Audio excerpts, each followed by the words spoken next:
Shalimar Jewelry inaugural offer. Flat 9% VA on gold ornaments, 12,500 off on purchase of 1 kg silver.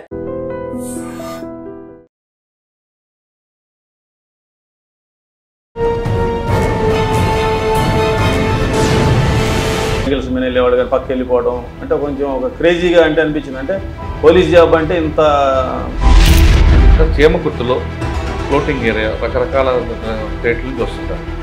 అక్కడ ఒక crime case జరిగిందంటే ఆ accused మళ్ళీ లారీలో వెళ్ళి హంసా గ్రానైట్లో ఒక ఇన్సిడెంట్ స్టోన్స్ పడిపోయి దాదాపు 15 మంది వెళ్ళిపోయారు. ఇది డబుల్ మర్డర్ కేసులు ఉన్నాయి, కన్వెన్షన్ ఉంది, వాటి గురించి చెప్పండి. ఒక వ్యక్తి కాలిపోయి ఉన్నాడు, చనిపోయి ఉన్నాడు. ప్లాన్ ప్రకారం తీసుకెళ్ళి కత్తిపెట్టి పొట్టలో పొడిచి ఇంకోటి మీ service double murder case 4 double murder కేసుల్ని డిటెక్ట్ చేశాను. అది ఒక నాకు కొంచెం గొప్పగా కూడా ఉంటుంది. యాక్చువల్గా ఒక అమ్మ కూతుర్ని ఇద్దరిని వాళ్ళని చంపేశారు. వాళ్ళకు గోల్డ్ షాప్ ఏషియాస్ని టార్గెట్ చేసించారు. ఎందుకంటే ఒంటరిగా ఉంటారు, వీళ్ళు తక్కువ మంది ఉంటారు, ఒంటరిగా ఉంటారు. కోట పొడుస్తారు, గొంతు పొడుస్తారు. వీళ్ళు 15-16 కోట్లు పొడిచాడు ఒక మనిషికి. పోతవరం అనే గ్రామంలో వృద్ధులు వాళ్ళు కిరాణా షాప్ పెట్టుకొని జీవనం కొనసాగిస్తూ ఉంటారు. వారిని ఉదాహరణగా తలకాయ కొట్టి చంపేసి వాడు ఏంటంటే ఈ కిరాణా షాపులు లేకపోతే లోన్లీగా ఉండే వాళ్ళని ఎంచుకుంటాడు. పెద్దవాళ్ళని రాడ్ తీసుకుంటాడు, ఒకే ఒక దెబ్బ కొడతాడు. కానీ డ్రోన్ వాడడం వల్ల మీకు వచ్చే బెనిఫిట్ ఏంటి? నిర్జీవ ప్రదేశాల్లో పాడుబడ్డేళ్ళ దగ్గర అట్లా గంజాయి సేవిస్తూ ఉంటారు. ఇవన్నీ కూడా మనం డ్రోన్ ద్వారా క్యాప్చర్ చేసుకోవడం. శ్రీహరికోట అక్కడ ఏం జరిగిన మొత్తం వరల్డ్ వైడ్గా సూళ్ళూరుపేట ఫేమస్. సేలం నుంచి ఒక ఫోన్ వచ్చింది, శ్రీహరికోటలో ఏదో బాంబు సంబంధించి.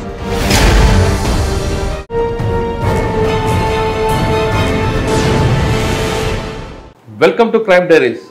ఈ వారం మన గెస్ట్ 2004 బ్యాచ్ పోలీస్ ఆఫీసర్, పేరు ఎం మురళీకృష్ణ గారు, circle inspector police, Sullurpeta, Andhra Pradesh. Muralikrishna గారు సూళ్ళూరుపేట పనిచేయక ముందు చాలా పోలీస్ స్టేషన్ పనిచేశారు. ఎక్కువ కాలం ప్రకాశం జిల్లాలో పనిచేశారు. ప్రకాశం జిల్లాలో పనిచేసిన టైంలో డబుల్ మర్డర్ కేసులు ఉన్నాయి. ఆ డబుల్ మర్డర్ కేసులు ఎలాంటి క్లూస్ లేని కేసులో కూడా క్లూస్ సంపాదించడం తో పాటు అందులో నేరస్తుడికి శిక్ష పడేలా ఆయన దర్యాప్తు చేశారు.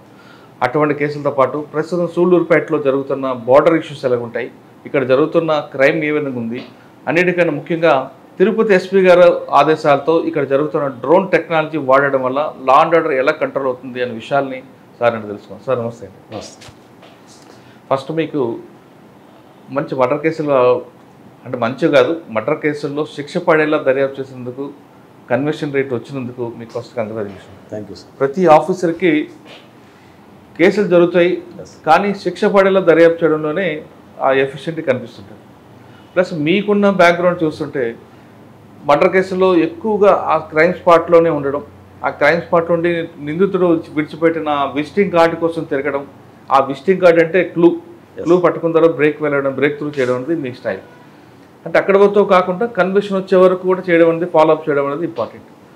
వాటితో పాటు ఇప్పుడు ప్రజెంట్ సూళ్ళూరుపేటలో క్రైమ్ రేట్ ఎలా ఉంది, ఇక్కడ బార్డర్ ఇష్యూస్ ఎలా ఉంటాయి, డ్రోన్ టెక్నాలజీ వాడడం వల్ల మీకు లా అండ్ ఆర్డర్ కానీ లేదా అన్సోషల్ మీడియా ఎలిమెంట్స్ ఎలా దాన్ని డిఫరెంట్ చేస్తున్నారు, ఇక్కడ మెయిన్ ఇక్కడ శ్రీహరికోట, ఇక్కడ ఏం చిన్న క్రైమ్ జరిగినా వరల్డ్ వైడ్గా దీనికి డ్యామేజ్ అవుతుంది. కాబట్టి మీ ఎక్కువ ఫోర్స్ అంతా ఈ లా అండ్ ఆర్డర్తో పాటు మీ ఫోకస్ అంతా దాని మీద కూడా ఎక్కువ ఉండాలి. ఇవన్నీ ఎలాగ మీరు చేసుకొస్తున్నారు, క్రైమ్ రేట్ ఎలాగుంది, ఈ ప్రశ్నలన్నిటికీ సమాధానం చెప్పే ముందు మురళీకృష్ణ గారు పేరెంట్స్, వాళ్ళ బ్యాక్గ్రౌండ్, మీ ఫ్యామిలీ, ఇవన్నీ చెప్పండి. అసలు ఈ పోలీస్ యూనిఫామ్ అంది బై ఛాన్సా by choice? Choice sir. Choice. Okay, ఎందుకో? నేను 90sలో 91 అనుకుంటాను, 1991లో పొన్నూరులో ఇంటర్మీడియట్ చదువుకునే రోజుల్లో అడ్డగడ్డ వెంకటరావు గారు అని ఎస్ఐ గారు ఉండేవారు. ఎవరండి? అడ్డగడ్డ వెంకటరావు గారు అని ఎస్ఐ గారు ఉండేవారు. టెర్రర్గా ఉండేది. అంటే ఆయన వస్తుంటేనే జనాలు పరిగెత్తడం, అంటే మీన్స్ ఒక ఫియర్, భయం. అంటే తప్పు చేసేవాళ్ళకి కానీ ఎస్ఐ గారు వస్తే భయం అందరికీ. ఎస్ఐ గారు వస్తుంటే రోడ్డు మీద ఎవరు ఉండేవాడు కాదు. అంటే సైకిల్స్ మీద వెళ్ళేవాడు కానీ పక్క వెళ్ళిపోవడం అంటే కొంచెం ఒక క్రేజీగా అంటే అనిపించింది. అంటే పోలీస్ జాబ్ అంటే ఇంత పవర్ఫుల్గా ఉంటుంది అని అప్పుడు మనసులో పడిపోయింది. సో అది ఇష్టపడ్డాను. కంపల్సరీ పోలీస్ జాబ్లోకి మనం ప్రవేశించాలి, రావాలి. సార్ మీ పేరెంట్స్, నాన్నగారు, అమ్మ ఏం చేస్తుంటారు? మాది చిన్నలింగాయపాలెం గ్రామం సార్, కాకుమాన మండలం, గుంటూరు జిల్లా. నాది సాధారణ మధ్యతరగతి రైతు కుటుంబం, అంటే పక్కా రైతులు మేము. అంటే మా ఫాదర్స్ కానీ ముత్తాతలు కానీ అందరూ కూడా రైతులు కానీ పాడి పంటలు అంటే పశువులు పెట్టుకోవడం కానీ ఇవన్నీ ఉండేవాళ్ళు. మా అమ్మగారు అప్పట్లో ఒక 7th క్లాస్ చదువుకున్నారు, మా నాన్నగారు చదువుకోలేదు. నాకు ఒక అక్క, ఒక అన్న, నేను మూడోవాడిని అనమాట. ఇంట్లో చిన్నవాడిని, కొంచెం గారాబంగా పెంచేవాళ్ళు. అక్కని మా అమ్మ ఏంటంటే తను వ్యవసాయం చేసుకుంటూ ఉన్నాము, పిల్లలు ఆ ఫీల్డ్లోకి రాకూడదు, వీళ్ళు ఏదో ఒకటి మంచిగా చదువుకోవాలి అనుకుని ఆమె అదే కాన్సన్ట్రేషన్ చేసేది, అందరిని చదివించడం. ఆ విధంగా మా అక్కను కూడా ఒక ఎంప్లాయీకి ఇవ్వడం జరిగింది. మా అన్నను కూడా చదివించడం, ఆయన కూడా పోలీస్ డిపార్ట్మెంట్లోనే జాయిన్ అయ్యారు. ఆయన కూడా ఇప్పుడు బాపట్ల DCRB CIగా ఉన్నారు. పేరు M శ్రీనివాసరావు అని. ఆయన 1998 బ్యాచ్. సో ఆయన ఇన్స్పిరేషన్, ఇద్దరం కలిసి పోలీస్ శాఖలోకి రావడానికి ట్రై చేసేవాళ్ళము. సో ముందు ఆయన వచ్చారు, తర్వాత ఆయన కూడా నాకు ఇన్స్పిరేషనే. మా బ్రదరు, అంటే బ్రదర్ అనడానికి కూడా కాదు, స్నేహితుల్లాగే ఉండేవాళ్ళం. సో ఆయన కూడా నాకు ఇన్స్పిరేషన్. సో నేను కూడా 2002లో రాశాను, 2004లో ఫైనల్గా SIగా జాయిన్ అవుతుంది జరిగింది. ఓకే, 2004లో అయిన తర్వాత ఫస్ట్ పోస్టింగ్ ఎక్కడ వచ్చింది? నేను ట్రైనింగ్ తర్వాత సోమశిల, నెల్లూరు జిల్లా సోమశిలలో ఒక 3 months పనిచేయడం జరిగింది. తర్వాత నెల్లూరు జిల్లాలోనే సీతారాంపురం అని ఒక మండలం ఉంది, బోర్డర్లో ఉంటుంది, అది పోరుమామిళ్ళ బోర్డర్లో. అక్కడ ఒక 20 months చేయడం జరిగింది. తర్వాత నేను ప్రకాశం జిల్లాకి ట్రాన్స్ఫర్ కాబడ్డాను. సార్, నెల్లూరు జిల్లాలో ఒక దగ్గర 3 నెలలు, ఒక దగ్గర 28 నెలలు పనిచేస్తున్నట్టు. 20 months. దీంట్లో మీకు వచ్చిన ఛాలెంజ్ ఏంటంటే, సాధారణంగా ఫస్ట్ పోస్టింగ్లో ఏ SI అయినా సరే, మీరు చెప్పారు ఇందాక పొన్నూరులో SI గారి లాగా ఆ విధంగా యూనిఫామ్ వేసుకొని జనాలు నిలబడాలి, జనంకి ఒక మంచి మెసేజ్ ఇవ్వాలి అనేది ఇంట్లో ఉంటుంది. ఆ ట్రెండ్ మీరు చూసినప్పటికీ పొన్నూరుకి మీరు 2004లో డిపార్ట్మెంట్కి వచ్చేసరికి ఆ ట్రెండ్ కొనసాగిందా లేదంటే తగ్గిందంటారు? ట్రెండ్ కొనసాగుతుంది, అయితే అంత భయం లేదు. అది పొన్నూరు అనేది ఒక మున్సిపాలిటీ, అప్పట్లోనే 90లోనే, అది చాలా పాత మున్సిపాలిటీ. నేను వెళ్ళి సీతారాంపురం వచ్చేసి ఒక మారుమూల ప్రాంతం, అంటే ఒక కడప నుంచి బస్సులు, అంటే బద్వేలు నుంచి బస్సులు, అంటే అట్లా బస్సులు తప్పితే రావచ్చు, నైట్ ఎవరు కనపడరు అనమాట. కొంచెం ఎక్స్ట్రీమిస్ట్ ప్రాబ్లం కూడా ఉండింది అప్పుడు. ప్రకాశం జిల్లాలో బాగా ఎక్స్ట్రీమిజం ఉంది, నక్సలైట్ ప్రాబ్లం చాలా ఉండింది. బాలసుబ్రహ్మణ్యం గారు SPగా పనిచేస్తున్న టైం అనమాట. సో ఇది బోర్డర్ కాబట్టి మమ్మల్ని కూడా కొంచెం జాగ్రత్తగా ఉండమనేవాళ్ళు, స్టేషన్కి గార్డ్ అవి ఉంటా ఉండేవి. అక్కడ ముఖ్యంగా ఏంటంటే ప్రజలు బాగా కొంచెం అమాయకంగా ఉండేవాళ్ళు, మీన్స్ చట్టం అంటే కొంచెం గౌరవం ఉండేది, అదేవిధంగా భయం కూడా ఉండేది. తప్పులేం పెద్ద కేసులు కూడా క్రైమ్ ప్రకారంగా పెద్ద కేసులు వచ్చాయి కాదు, కానీ ఆ ఉన్న వాటిలోనే మేము కొంచెం లిక్విడేట్ చేసుకుంటాం, అంటే కౌన్సిలింగ్ చేసుకుంటా, లోక్ అదాలతుల్లో కాంప్రమైజ్ చేసుకుంటా, ఆ విలేజ్ల్లో గొడవలు లేకుండా చేయటం, ఇవన్నీ చేయటంలో కూడా కొద్దిగా అక్కడ కొంచెం ప్రాబ్లమ్స్ ఫేస్ చేశాను. పొలిటికల్గా కూడా కొంచెం ప్రాబ్లమ్స్ ఫేస్ చేసి నేను ప్రకాశం జిల్లాకి ట్రాన్స్ఫర్ వెళ్ళటం జరిగింది. మీన్స్ అంటే అంత మంచి పని చేస్తుంటే కూడా ఒక్కోసారి వాళ్ళకి ఇష్టపడకపోవచ్చు, అంటే కేసులని రాజీ చేస్తున్నాము, విలేజ్ల్లో సమస్యలు లేకపోతే కూడా కొంతమందికి ఇష్టపడకపోవచ్చు, వాళ్ళ ఇన్కమ్ పోతుంది కదా. ఇన్కమ్ కాకపోయినా పొలిటికల్గా ఇన్బ్యాలెన్స్ అవ్వచ్చు, అంటే ఇప్పుడు వాళ్ళు పెట్టమన్న కేసులు పెట్టకపోవచ్చు, వాళ్ళు చెప్పిన విధంగా చేయకపోవచ్చు. పోస్టింగ్ కాబట్టి పోస్టింగ్లో కొంచెం అది ఏమంటారు, కసి ఉంటుంది ఎవరికైనా, ఏ ఆఫీస్ ఏ ర్యాంకులో అయినా. కానీ మీరు పొన్నూరులో చూసినట్లుగా లేదని బాధపడ్డారా ఎందుకు వచ్చాం డిపార్ట్మెంట్లో? కానీ అట్లా బాధపడింది ఏం లేదు, కానీ ఆ విధంగా అంటే అది ఆ టైం అది, అంటే మనం ఇప్పుడు మేము చేసే రోజుల్లోకి ఇప్పటికి కొంచెం తగ్గింది, అంటే అంత చేయలేకపోవచ్చు, ఎందుకంటే రకరకాల ఇష్యూస్ వస్తున్నాయి, పబ్లిక్ కూడా అవేర్నెస్ కలుగుతుంది. అంతకుముందు రోజుల్లో పోలీసు అంటే వాళ్ళు కనపడితేనే మాయమైపోయేవాడు, ఇప్పుడు అడుగుతున్నారు, సార్ నేనేమో తప్పు చేశానా. మంచిదేలేండి, పబ్లిక్లో కూడా అవేర్నెస్ వచ్చింది, అది ఆహ్వానించదగ్గ పరిణామం. ఎందుకంటే వన్ సైడ్గా ఉండకూడదు ఎప్పుడే. కాబట్టి అది నేనైతే చాలా సాటిస్ఫాక్షన్గా పనిచేశాను. ఆ 18 నెలలు కూడా నేను ఎవరికి లొంగలేదు, మీన్స్ అంటే ఎవరిని చట్టం ఏది ఉంటే, అంటే చట్ట ప్రకారం ఏదైతే చేయగలుగుతామో అది చేసి ప్రజల్లో మంచి పేరు సంపాదించుకున్నాను. మీరున్న టైంలో శివధర్ రెడ్డి గారు SP గారు ఉంటారు. శివధర్ రెడ్డి గారు నాకు PSI ట్రైనింగ్లో ఉన్నప్పుడు ఉన్నారు, పోస్టింగ్ ఇచ్చిన తర్వాత ఆయన వెళ్ళిపోయారు. తర్వాత మల్లారెడ్డి గారు వచ్చారు. ఆ మల్లారెడ్డి గారు కూడా కొంచెం అక్కడ 4 SPలు మారారు నాకు ఒక 2 yearsలోనే. సూర్యనారాయణ గారు అని ఆయన ఉన్నారు, ఆయన మారిపోయారు. తర్వాత లాస్ట్లో లక్ష్మీరెడ్డి గారు ఉన్నారు. లక్ష్మీరెడ్డి గారు ఉన్న టైంలో ఆయన నేనే రిక్వెస్ట్ చేసుకొని ప్రకాశం జిల్లాకి వెళ్ళటం జరిగింది. సార్ ప్రకాశం జిల్లా ఫస్ట్ పోస్టింగ్? ప్రకాశం జిల్లాలో ఫస్ట్ పోస్టింగ్ మార్టూరు దగ్గర బల్లికొరవ మండలం. అక్కడ కూడా ఒక 2 years పనిచేయడం. ఏముందండి అక్కడ? బల్లికొరవ కూడా అది గ్రామీణ ప్రాంతం, కొంచెం క్వారీస్ ఉండేవి, గ్రానైట్ క్వారీస్ ఉండేవి.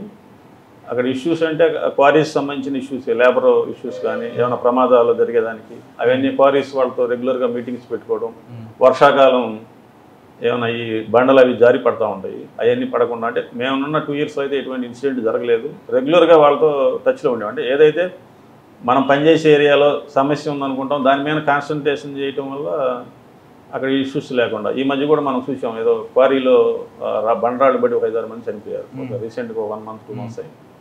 సో అట్లాంటి ఇష్యూస్ జరగకుండా ఉండటానికి పనిచేశాం. సార్ సాధారణంగా గ్రామీణ ప్రాంతాల్లో పెట్టి కేసులు ఎక్కువ ఉంటాయి. ఎస్, హట్ కేసులు కొట్టుకోవడం, అవన్నీ మీరు ఎఫ్ఐఆర్ చేసేవారా లేకుండా వాళ్ళు మాట్లాడి కాంప్రమైజ్ చేసి పంపించేవారు? సార్ అంటే కొంతమంది ఆఫీసర్లు ఎఫ్ఐఆర్ అయితే క్రైమ్ రేట్ పెరిగింది వద్దు అని అంటారు, మరి కొంతమంది ఆఫీసర్లు ఎఫ్ఐఆర్ చెయ్యు ఎందుకంటే వాళ్ళకి భయం ఉంటుంది అనేది కొంతమంది ఆఫీసర్ గైడ్లైన్స్ ఉంటాయి. సో ఈ 2 కరెక్టే సార్. రెండింటిని కూడా బ్యాలెన్స్ చేసుకోవాలి ఆఫీసర్. ఎస్హెచ్ఓ ఎవరైతే ఎస్ఐ ఉన్నారో కానీ ఇప్పుడైతే కొన్ని మంది సిఐలు అయ్యారు, ఎస్హెచ్ఓస్ కొన్ని సిఐలు అని. మా టైంలో అయితే దాదాపు అన్ని ఎస్ఐ పోస్టింగ్లే టౌన్స్ కూడా. ఇవి ఎస్హెచ్ఓగా ఉన్నటువంటి ఆయన బ్యాలెన్స్ చేసుకోవాలి, ఏది మనం ఎఫ్ఐఆర్ చేయాలి ఏది చేయకూడదని రూల్ ఏమి ఉండదు. కాకపోతే వాళ్ళు కొంచెం ఒక విలేజ్లో చిన్న ఇష్యూస్ మీద రావచ్చు. మనం ఎఫ్ఐఆర్ చేయడం వల్ల ఆ కక్షలు పెరిగి పెద్దయ్యి సంవత్సరాల కొద్దీ పెరగవచ్చు. అందుకని అట్లాంటి వాటిని మాత్రం ఒకసారి పిలిచి వాళ్ళని అడుగుతాం ఫస్ట్, మీకు ఏం కావాలి అని. అడిగినప్పుడు వాళ్ళు చెప్తారు, సార్ మాకు కొంచెం వాళ్ళని పిలిచి కొంచెం మందలించండి సార్, లేకపోతే మా జోలికి రాకుండా చేయండి సార్ అంటే వాడు కంప్లైంట్ ఫిర్యాదుదారుడే ఒక చాయిస్ పెట్టుకుంటాడు.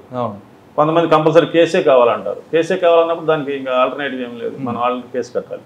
ఇట్లా అడిగినప్పుడు మాత్రం వాళ్ళని పిలిపించి ఏది తప్పు ఏది ఒప్పు, వాడు ఏం చేసి తప్పు చేసింది ఏంటి చెప్పి వాళ్ళ చేతే వాళ్ళకి తప్పు అయిందని చెప్పించుకొని ఇద్దరు సాటిస్ఫై అయితే వాళ్ళ ఊళ్ళో పెద్ద మనుషులు ఎవరో పిలిచి ఇద్దరి మధ్య సమక్షంలో వాళ్ళు రాజీ పడ్డారు, సంతకాలు పెట్టించుకొని పంపించారు. సాధారణ గ్రామీణ ప్రాంతాల్లో ప్రజలు కూడా అండి వాళ్ళ కేసులు అవసరం లేదు, పిలిపించి బెదిరించండి చాలు సార్ మాకంటారు.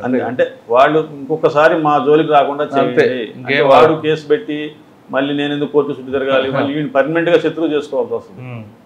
కేసు పెట్టినప్పుడు ఇంటి పక్కనే ఉంటారు, లేదా పొలం తగాదాలు ఉంటాయి, చిన్న ఏదో తిట్టుకుంటూ ఉంటారు. వాళ్ళు అడిగేది కూడా పోలీస్ స్టేషన్కి వెళ్ళాను నేను, వాళ్ళని పోలీసు వాళ్ళు పిలిచారు, వాళ్ళని మందలించారు, భయం పెట్టారు, అదొకటి ఆ జోలికి రాకుండా చేస్తే చాలు అనేది ఒక సామాన్యమైన మానవుడి ఒక కోరిక. అది ఏదో ఇంజరీస్ ఉండయి అట్లాంటి వాటిలో మాత్రం కంపల్సరీ వాళ్ళు వద్దన్నా కానీ మేము కేసులు కడతాం. అది ఎమ్మెల్సీ అవుతుంది. ప్లస్ ఇంకోసారి కూడా ఏదైనా జరగవచ్చు, అది తరగలరాని సార్ తగిలితే ఏదైనా ప్రాణాపాయం కూడా ఉంటుంది కాబట్టి అవతలవాడికి కూడా భయం ఉండాలి. ఓకే, ఆ పోలీసు తర్వాత ఎందుకు వచ్చారు? తర్వాత నేను సంతనూతలపాడు అని ఒంగోలు పక్కనే ఉంటుంది, అక్కడ ఒక 6 months పనిచేశాను. అక్కడ అంటే అప్పుడు ఉన్నటువంటి ఎస్పీ గారు సిఎస్ఆర్ కేఎల్ఎన్ రాజు గారు అని ఉన్నారు. అక్కడ అంటే నా పనితీరు కావచ్చు, లేదా పక్కన ఉన్నటువంటి సీమకుర్తి ఎస్ఐకి ప్రమోషన్ రావడం వల్ల నన్ను అక్కడికి షిఫ్ట్ చేయడం జరిగింది. చీమకుర్తి అంటే ఇందాక బల్లికొరలో కొద్దిగా ఉంటాయి గ్రానైట్స్, చీమకుర్తి అంటే అది వరల్డ్ ఫేమస్ గెలాక్సీ గ్రానైట్ ఉండే ఏరియా. నిత్యం కూడా అక్కడ విపరీతమైన ట్రాఫిక్ ఉంటుంది, లారీలు, ట్రాన్స్పోర్టేషను, ఈ లేబర్ రకరకాల ప్రదేశాల నుంచి వస్తారు, రాజస్థాన్ నుంచి, ఒరిస్సా నుంచి, మధ్యప్రదేశ్ నుంచి, తమిళనాడు నుంచి. ఈ నిత్యం ఆ టౌన్లో 10,000 మంది ఈ కార్మికులే తిరుగుతూ ఉంటారు. సో ఈ 24 hours మూమెంట్ ఉంటుంది, పబ్లిక్ మూమెంటు. మనకి ఏదన్నా 12 తర్వాత ఈ టౌన్లో ఆగిపోతుందని అట్లేం లేదు, నైట్ తిరుగుతూనే ఉంటారు, కొంచెం అలర్ట్గా ఉండాలి. సో అక్కడ కూడా ఛాలెంజెస్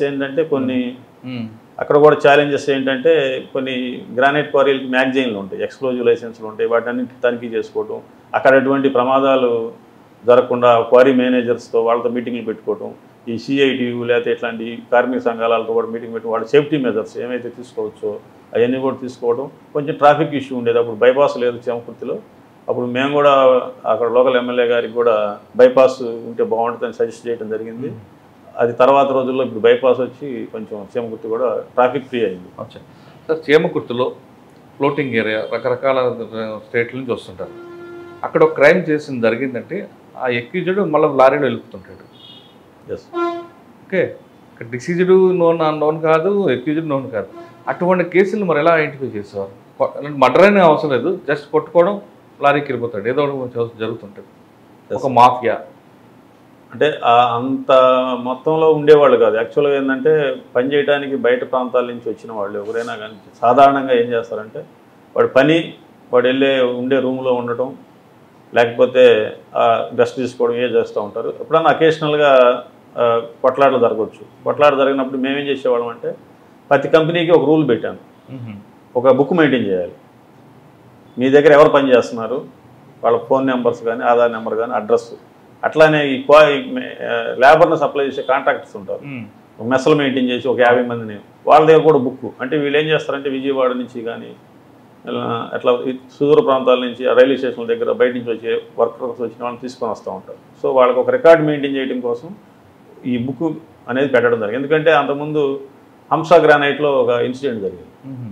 రాళ్ళు పడిపోయి 2008-9 అనుకుంటుంది, స్టోన్స్ పడిపోయి దాదాపు 15 మంది చనిపోయారు. అయ్యో. అప్పుడు కొంతమందిని ఐడెంటిఫై చేయడానికి చాలా కష్టమైంది. సో ఈ ఇన్సిడెంట్స్ అన్నీ కూడా బేస్ చేసుకొని ఒక రిజిస్టర్లో మెయింటైన్ చేయడం అలవాటు చేసాము. అక్కడ కంప్యూటరైజేషన్ వచ్చేసేమో కంపెనీస్ వాళ్ళకి, ఈ లేబర్ కాంట్రాక్టర్స్కి వచ్చేమో బుక్ మెయింటైన్ చేయడం. మీ దగ్గరకు ఎవరు వచ్చినా కానీ వాడి నెంబర్, ఆధార్ నెంబర్ పెట్టుకోవడం, వారి యొక్క ఏజ్, ఏ నేటివ్ ప్లేస్ ఎక్కడ, ఫోన్ నెంబర్, ఎవరి ద్వారా వచ్చారు, ఇట్లా పెట్టుకోవడం వల్ల ఏంటంటే మాకు ఒక స్ట్రీమ్ లైన్ అయింది వర్కర్స్. కానీ చేమకుర్తి అనగానే చాలామంది పోలీసుల ఆఫీసర్కి డబ్బులు వస్తాయంటారు, వస్తామంటారు కదా, అవన్నీ ఒక అపోహలని అంటాను నేను. డబ్బులు అనేది పోలీస్ శాఖలో చేమకుర్తిలో వస్తాయా లేదా ఇంకో చోట వస్తాయి అనేది అవన్నీ బయట పబ్లిక్ యొక్క అది అపోహ. చేమకుర్తి గ్రానైట్ కంపెనీల వాళ్ళు డబ్బులు ఇచ్చేది అట్లాంటిది ఏముండదు సార్. ఆయన ఇచ్చిన వేరే డిపార్ట్మెంట్ ఉండే, మీ డిపార్ట్మెంట్కి ఇవ్వడం అట్లా వాళ్ళకి వేరే వాళ్ళకి కూడా ఇస్తారని చెప్పను. వాళ్ళకి ఏదైనా లొసుకులు ఏమన్నా ఉంటే అది ఎక్కడైనా జరుగుతాయి కదా, ఎక్కడైనా జరుగుతూ ఉంటాయి సార్. చేమకుర్తి తర్వాత నేను ప్రమోషన్ వచ్చింది సార్ నాకు. చేమకుర్తిలో ప్రమోషన్ వచ్చింది. చేమకుర్తి నుంచి జస్ట్ ఒక 5-6 నెలలు ఒక ఎస్బీ, అప్పుడు రఘురామరెడ్డి గారు ఎస్పీ గారు ఉన్నారు. రఘురామరెడ్డి గారు ఎస్పీగా ఉన్నప్పుడు ఎస్బీ కమ్ తాలూకా పోలీస్ స్టేషన్లో టెంపరీగా ఒక 3 నెలలు చేశాను. అప్పుడు ఎన్మార్ట్ అని ఒక కేసు చేయడం జరిగింది. ఏదండి ఎన్మార్ట్? ఎన్మార్ట్ అంటే చైన్ సిస్టమ్, అది అదే multi level market. Multi level అది అప్పుడు నిషేధం ఉండింది. దాన్ని గుజరాత్ వెళ్ళి, సూరత్ వెళ్ళి ముద్దాయిల్ని పట్టుకొచ్చాను. ఎమ్మెల్యే దీంట్లో రఘురామరెడ్డి గారు గట్టిగా పనిచేసేవారు. గతంలో ఆంబే మీద కూడా ఆయనే కర్నూలు. ఫస్ట్ ప్రకాశంలో మొదటి ఎస్పీ గారు ఆయన. అప్పుడు ఉన్నప్పుడు ఆ కేసు కొంచెం బాగా ఛాలెంజింగ్ కేసు. పర్సనల్గా నేను ఎక్కువ ఇన్వాల్వ్ అయ్యి, అండ్ మా టీమే ఎక్కువ దాన్ని డీల్ చేసింది. అంటే మెయిన్ ముద్దాయిని మేమే పట్టుకొచ్చాం. ఎక్కడ? గుజరాత్, సూరత్లో. ఓకే. తర్వాత అది కంపెనీ అంతా బంద్ అయింది. తర్వాత ప్రమోషన్ వచ్చింది సార్. ప్రమోషన్ వచ్చి సిఐడికి ట్రాన్స్ఫర్ అయ్యాను. ఎక్కడ? సిఐడి వచ్చి నెల్లూరు చేశాను, తర్వాత గుంటూరు చేశాను. అంటే గుంటూరు చేసిన, నెల్లూరు చేసిన, ప్రకాశం జిల్లా కేసులు చూస్తూ ఉండేవాడిని. అంటే అందులో ఏమైనా బ్రేక్ త్రూ కేసులు ఉన్నాయండి? బ్రేక్ త్రూ అంటే ఒక బీఈడి కాలేజీది కందుకూరులో ఒక దాని మీద ఎంక్వైరీ రిపోర్ట్ రాశాను. దాని మీద ఒక కేసు చేయడం జరిగింది. అంటే వాళ్ళ అక్రమాలు, బీఈడి కాలేజీలు, చైన్ ఆఫ్ వినుకొండలో నేటివ్ రఫీ గారు అని ఆయన కాలేజీలు పెట్టి స్టూడెంట్స్ లేకపోవడం, వాళ్ళు ఏదో మేనేజ్ చేస్తూ ఉంటే దాని మీద ఎంక్వైరీ చేసి రిపోర్ట్ ఇవ్వడంతో దాని మీద కేసు ఫైల్ చేశారు.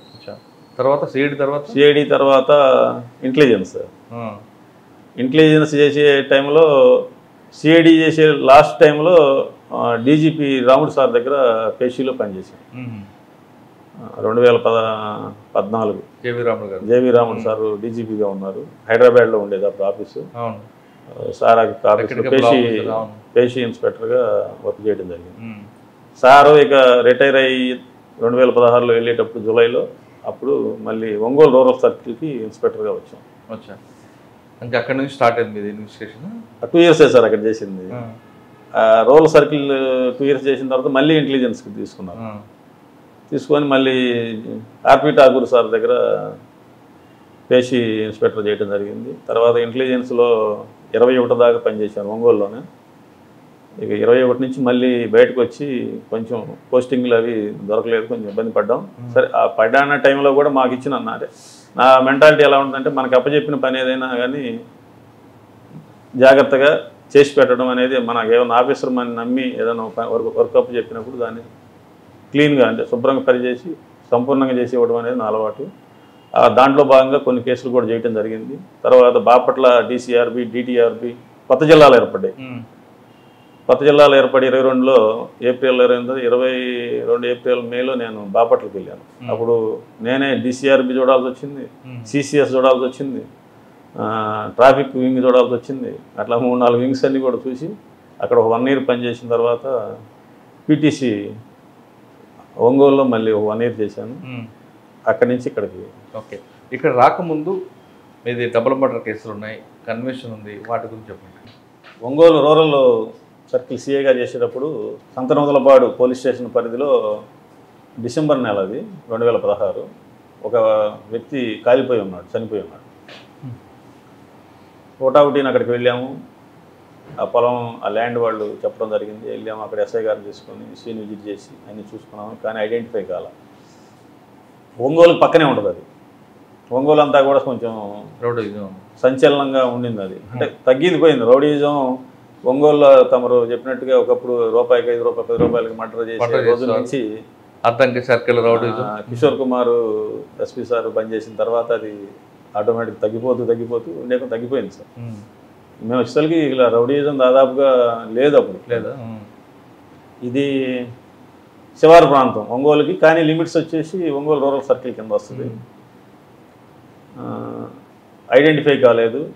ఆ ఫొటోస్ తీసుకున్నాం. ఒంగోలు నగరం అంటే ఒంగోలులోకి సంబంధించిన అయి ఉంటాడు ఇతను, ఏదో చంపేసి అక్కడ కాల్ చేశారు, అన్వాళ్ళు దొరకకుండా కాల్ చేశారు.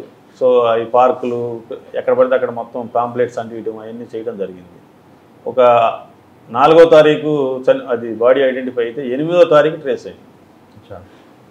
అది ఒక cell phone shop Venkata Subbarao అని అతనిదని వాళ్ళ యొక్క బ్రదర్స్ వాళ్ళు ఐడెంటిఫై చేయడం జరిగింది. అతనికి భార్య ఉంది, కానీ ఆమెని డైవర్స్ తీసుకోలేదు, కానీ వేరువేరుగా ఉంటున్నారు. మర్డర్ కేసుల్లో ఎప్పుడైనా సార్ బాడీ కనుక అంటే చనిపోయినది ఎవరో తెలిస్తే దాదాపుగా కేసు అయిపోతుంది, పరిష్కారం జరుగుతుంది. ఎందుకంటే దానికి మనిషికి సెక్సువల్ జెలసీ కానీ, లేదా ఫైనాన్షియల్ మ్యాటర్ కానీ, పొలిటికల్గా కానీ ఎట్లా ఏదో 3-4-5 కారణాలు. పొలిటికల్ కన్నా ఈ రెండే ఎక్కువ ఉంటాయండి, సెక్సువల్ కానీ లేదా ఫైనాన్షియల్గా కానీ. సో ఇది ఐడెంటిఫై చేసాము. కొన్ని CCTV ఫుటేజెస్ చూడటం జరిగింది. అతని యొక్క సెల్ ఫోన్స్ ఇక మనిషి లభించాడు కాబట్టి ఇక అతని యొక్క సెల్ ఫోను CDRs అన్ని పెట్టుకోవడం జరిగింది. అవన్నీ చూస్తూ ఉన్నాము. అతని మూమెంట్ కూడా అటు ఇటు ఉంది. ఆ మంగమూరు రోడ్డు లో అతని షాప్ అనమాట. అంటే ఈ మర్డర్ జరిగే ప్లేస్కి వెళ్ళే దారిలోనే ఇతని షాప్ ఉండేది, ఒక 2 kilometers అంటే టౌన్లో ఉంటుంది. సో ఆ CCTV ఫుటేజ్లు అవి చూస్తూ ఉన్నాము. టౌన్ అంతా వెరిఫై చేస్తున్నాం. ఆటోలు తిరుగుతున్నాయి, అవన్నీ కొంచెం హెవీగా తిరుగుతాయి ఒంగోలు ఆటోస్ కూడా. ఈ సమయంలో అతని యొక్క ఫోన్లో ఒక కొత్త నెంబర్ ఒకటి యాక్టివేట్ అయ్యి ఆగిపోయింది ఒకరోజు. అంటే 8వ తారీఖు మాకు అతను ఐడెంటిఫై అయ్యాడు. ఈలోపు ఎవరో సిమ్ ఒకటి వేసి వాళ్ళు సిమ్ వేసుకొని ఆన్ చేసి మళ్ళీ తీసేశారు. డౌట్ వచ్చినట్టు వాళ్ళు. సో అది చూస్తే నకిరేకల్ ప్రాంతానికి చెందిన ఒక అతని అడ్రస్ వచ్చింది. అతను పర్టికులర్స్ అవి తీసుకుంటా ఉంటే అతను ఇక్కడ ఆటో డ్రైవర్గా గుర్తించాం. ఇతనికి సెల్ ఫోన్ షాప్ అతను చంపేసి సెల్ ఫోన్ షాప్లో ఉన్నటువంటి సెల్ ఫోన్స్ అన్నీ తీసుకెళ్లారు. ఇతను బైక్ తీసుకెళ్ళిపోయారు. అప్పుడు మేము అక్కడ CCTVలన్నీ చూస్తే ఒక ఆటో రావటం, అక్కడ ఆగటం, ఆటోలో ఏదైనా ఎక్కెళ్ళటం అవి తెలుసుకున్నాం. తర్వాత మళ్ళీ ఒక రోజు ఒక బైక్ మ్యాన్ వచ్చి ఒక మూటలో సెల్ ఫోన్ షాప్లో ఉన్నటువంటి ఫోన్స్ అన్నీ కూడా తీసుకెళ్ళడం జరిగింది. సో ఈ విధంగా జరుగుతున్న టైంలో పర్సన్ ఐడెంటిఫై అయ్యాడు. ఫోన్ నెంబర్ ద్వారా యాక్టివేట్ చేయడం వల్ల, అంటే ఆ ఫోన్లో యాక్టివేట్ చేయడం వల్ల అతను ఐడెంటిఫై అయ్యాడు. ఐడెంటిఫై అతని కోసం వాచ్ చేసుకుంటూ ఉన్నాం. ఒకరోజు మళ్ళీ వచ్చాడు అతను. మళ్ళీ షాప్లో ఇంకేమైనా మిగిలిపోయినట్టు మర్డర్ చేసిన తర్వాత బండి అవి తీసుకుని వెళ్ళిపోయాడు. షాప్లో ఉన్న మనీ వరకు తీసుకుని వెళ్ళిపోయాడు. మరలా 2 days తర్వాత వచ్చి మళ్ళీ సెల్ ఫోన్స్ అని తీసుకెళ్ళాడు. అంటే అలవాటైంది ఇతనికి. ఓహో ఇది పేపర్ చూసుకుంటారు వాళ్ళు. ముద్దాయిలు ఎప్పుడైనా ఏం చేస్తారంటే మనం చేసింది ఏమైనా ఐడెంటిఫై అయిందా లేదా, 2 రోజులు 3 రోజులు పేపర్ చూసుకున్నాడు, ఎవరు రాలా. 3వ తారీఖు నైట్ మర్డర్ చేశాడు. 6వ తారీఖు వచ్చి ఫోన్స్ ఎత్తుకెళ్ళాడు. 8వ తారీఖు ఐడెంటిఫై అయింది. మళ్ళీ 16వ తారీఖు మళ్ళీ వస్తున్నాడు. ఇంకేమన్నా అడుగు దాంట్లో ఏమన్నా ఉంటే అని తీసుకెళ్దామని. ఆ ఇన్ఫర్మేషన్ మేము ఆల్రెడీ ట్రాకింగ్లో ఉన్నాం కాబట్టి పట్టుకున్న తర్వాత దీంట్లో మేము చేసిన ఈ కేసులో లైఫ్ కన్విక్షన్ వచ్చింది. అతను సూపర్. ఎందుకు వచ్చిందంటే ఇతను దొంగతనం చేసిన తర్వాత బైక్ తీసుకెళ్ళి ఆర్టీసీ బస్ స్టాండ్ పార్కింగ్లో పెట్టి ఒక స్లిప్ తీసుకున్నాడు, వెళ్ళిపోయాడు. అది ఒకటి. రెండోది 6వ తారీఖు వచ్చిన తర్వాత వచ్చి లాడ్జీలో పడుకున్నాడు, అక్కడ రికార్డ్ అయ్యి ఉంది. మళ్ళీ షాపులో వస్తువులు దొంగతనం చేసి ఒక బ్యాగ్లో తీసుకుని ఆర్టీసీ బస్ స్టాండ్లో స్టోర్ రూమ్లో పెట్టాడు, అదే ఒక స్లిప్ తీసుకున్నాడు. ప్లస్ కత్తి ఒకటి కొన్నాడు మర్డర్కి ఉపయోగించడానికి. చైనా బజార్ ఉంది, చైనా బజార్ సీసీటీవీ ఫుటేజ్ దొరికింది. పెట్రోల్ బంక్లో కొన్నాడు, అక్కడ వీడియో ఫుటేజ్ వచ్చింది. ఈ వీడియో ఫుటేజీలు cell phones, petrol bunk, China బజార్లో కత్తి కొనేది, ఈ పార్కింగ్ ప్లేసు, ప్లస్ ఈ లగేజ్ పెట్టుకునే లగేజ్ కౌంటర్ స్లిప్, ఈ 4 బేస్ చేసుకొని సర్కమ్స్టాన్సెస్. ఐ విట్నెస్లు లేరు ఎవరు. అంటే షాప్లోకి వచ్చి మాట్లాడుతూ ఉండేవాడు, ఇతనికి పరిచయం. అతను ఆ సెల్ ఫోన్ షాప్ ఎవరైతే డిసీజ్ ఉన్నాడో చనిపోయిన వ్యక్తి, ఇతనికి పరిచయం. ఎందుకు ఎలా పరిచయం అంటే ఈ ఆటోలో ఎప్పుడన్నా ఇతను స్త్రీల దగ్గరికి వెళ్తూ ఉంటాడు, వ్యభిచారుల దగ్గరికి అట్లా వెళ్తూ ఉండేవాడు, అందుకని ఆ విధంగా పరిచయం. ఇతని యొక్క అలవాటుని చేసుకొని ఆ రోజు ఇతను వచ్చినప్పుడు వాడు అతని దగ్గర ఒక 50,000 రూపాయలు చూశాడు. అతను లెక్కేసుకొని కౌంటర్లో పెట్టుకుంటున్నాడు. సో ఇతనికి బాగా అవసరం ఉంది. ఇంట్లో చాలామంది ఇతని మీద ఆధారపడి ఉన్నారు, పేద కుటుంబం అక్యూజుడు. సో ఒక 50,000 లభిస్తాయి నాకు, ఈరోజు ఇతను ప్లాన్ చేయాలి, చంపేయాలని డిసైడ్ చేసుకొని మధ్యాహ్నం నుంచి ఒక కత్తి కొనుక్కోవడం, సాయంత్రానికి పెట్రోల్ కొనుక్కోవడం. అన్న ఒక మంచి అమ్మాయి ఉందన్న, నేను తీసుకుని వెళ్తాను, తోటలోకి తీసుకెళ్తానని చెప్పడం చేసి దాని ప్లాన్ ప్రకారం తీసుకెళ్ళి కత్తి పెట్టి పొట్టలో పొడిచి. అంటే అక్కడ అమ్మాయి వచ్చిందా? ఇతను ఏం చేస్తారంటే ఇక్కడ రెండో ఒక మంచి పని జరిగింది. ఇక్కడ ఇతను ఒక ఫ్రెండ్తో మాట్లాడుతూ ఉంటాడు, అతను ఆటో డ్రైవరు. అంటే అమ్మాయియే ఆటో డ్రైవర్ అనమాట. అతనికి తెలియదు. అన్న ఎక్కడ ఉండవు నువ్వు అంటాడు. వాడు నేను మంగమూరు రోడ్ తిరుగుతున్నా, ఒంగోలులో సెట్ సెంటర్లో తిరుగుతున్నా అని చెప్తూ ఉంటాడు, బస్ స్టాండ్ అని చెప్తూ ఉంటాడు. ఇతను నమ్మించినప్పుడల్లా ఫోన్ చేస్తూ ఉంటాడు అతనికి. అతను ఏదో చెప్తూ ఉంటాడు, అన్న వస్తుందన్న అంటాడు. అతను వెళ్ళి ఆ తిరగంలోనే సడన్గా కత్తి తీసేసి బొడ్లోంచి పొట్టలో పొడిచేస్తాడు. 2-3 బొడ్లు పడడంలో పడిపోతాడు. కొంచెం ఇతనేమో 5'8" అటు ఉంటాడు డిసీజ్డ్, వీడొచ్చి 5 అడుగులే ఉంటాడు. మనకి నమ్మకం కుదరదు. మనం అన్నీ వాడు ఫోన్ వాడాడు, సెల్ ఫోన్లు సీజ్ చేసాం నగరికల్లో, అన్నీ చేసాం. కానీ ఇప్పుడు మీ బోటి వాళ్ళకంటే సమాజం దృష్టిలో 5 అడుగుల వాడిని అంతాడిని ఎటు చంపేశాడు అనేది డౌట్. వాడిని కొంచెం హార్డ్గా ఇంట్రాగేషన్ చేయగా ఈ ఫోన్ ఇన్ఫర్మేషన్ ఉందిగా, వీడు రోజు మర్డర్ జరిగినప్పుడు మాట్లాడాడు, మర్డర్ జరిగిన తర్వాత ఒక ఫోన్ నెంబర్తో మాట్లాడాడు. ఆ నెంబర్ చూస్తే ఒక ఆటో డ్రైవర్, ఏళ్ళ ఊరు అతనిదే, వాడు కూడా కలిసి ఇద్దరం కలిసి చేసాం సార్ అన్నాడు. వాడిని కూడా ఫిక్సప్ చేశాడా? వాడిని కూడా ఫిక్సప్ చేశాడు. మేము కూడా దాదాపు ఆల్మోస్ట్ వాళ్ళు వాడిని ఎంత హార్డ్గా చేసినా వాడు కూడా ఉన్నాడు సార్ అని చెప్తున్నాడు. ఆ సమయంలో మేము కూడా ఇద్దరిని ఫిక్స్ చేసుకున్నాం. ఎట్లా వాడు మనకి లొకేషన్ చూస్తే 2 దగ్గర వస్తాయి. ఒంగోలు పట్టణంలో చిన్న పట్టణం అది. వాడు ఎట్లా మంగమూరు రోడ్లో ఈ ప్రదేశానికి దగ్గరగా కూడా ఆటో వచ్చి వెళ్ళిపోతూ ఉంటాడు వాడు, వాళ్ళ యొక్క గిరాకీని బట్టి. సో దాదాపుగా వాడిని కూడా ఫిక్స్ చేసుకున్నాం, ఇద్దరు ఈ మర్డర్ చేసింది ఇద్దరు అని. నాకు ఒక మంచి అలవాటు అనుకుంటున్నాను, అది ఉంటుంది. మార్నింగ్ 5కి 4:35 ఎప్పుడైనా లెగుస్తూ ఉంటాను. జనరల్గా 5కి లెగుస్తాను. ఒకసారి కాస్త ఒక 15 నిమిషాలు మెడిటేషను అది జరుగుతూ ఉంటుంది. అప్పుడు ఆలోచించాను, కొంచెం ఏదో తప్పు జరుగుతుంది అనుకున్నట్టు అనిపించింది, మనసుకు అనిపించింది. అంటే నేను 100% కూడా అనుకోలేదు. ఒకసారి మళ్ళీ వీడిని అంటే ఆ రోజు చూపించాలి ఇంక అరెస్ట్ అంతా, పిక్చర్ అంతా అయిపోయింది, రికార్డ్స్ అంతా తీసుకున్నాం, ఎవిడెన్స్ అంతా తీసుకున్నాం. వాడిని మద్దిపాడు పోలీస్ స్టేషన్లో పెట్టుకున్నాం. మార్నింగ్ ఆలోచిస్తే ఏదో కొంచెం తేడాగా అనిపిస్తుంది. వీడు వాడిని చూస్తున్నాడు, వాడేమో నాకు తెలియదు అంటున్నాడు, కానీ ఫోన్లో ఏమో ఇద్దరు మాట్లాడుకున్నట్టుంది. ఒక్కసారి ఫైనల్గా మళ్ళీ వెరిఫై చేసుకుందామని మార్నింగ్ అట్లానే 6:30కి వెహికల్ పిలిపించుకొని డైరెక్ట్గా పోలీస్ స్టేషన్కి వెళ్ళాను. నిజం చెప్పు,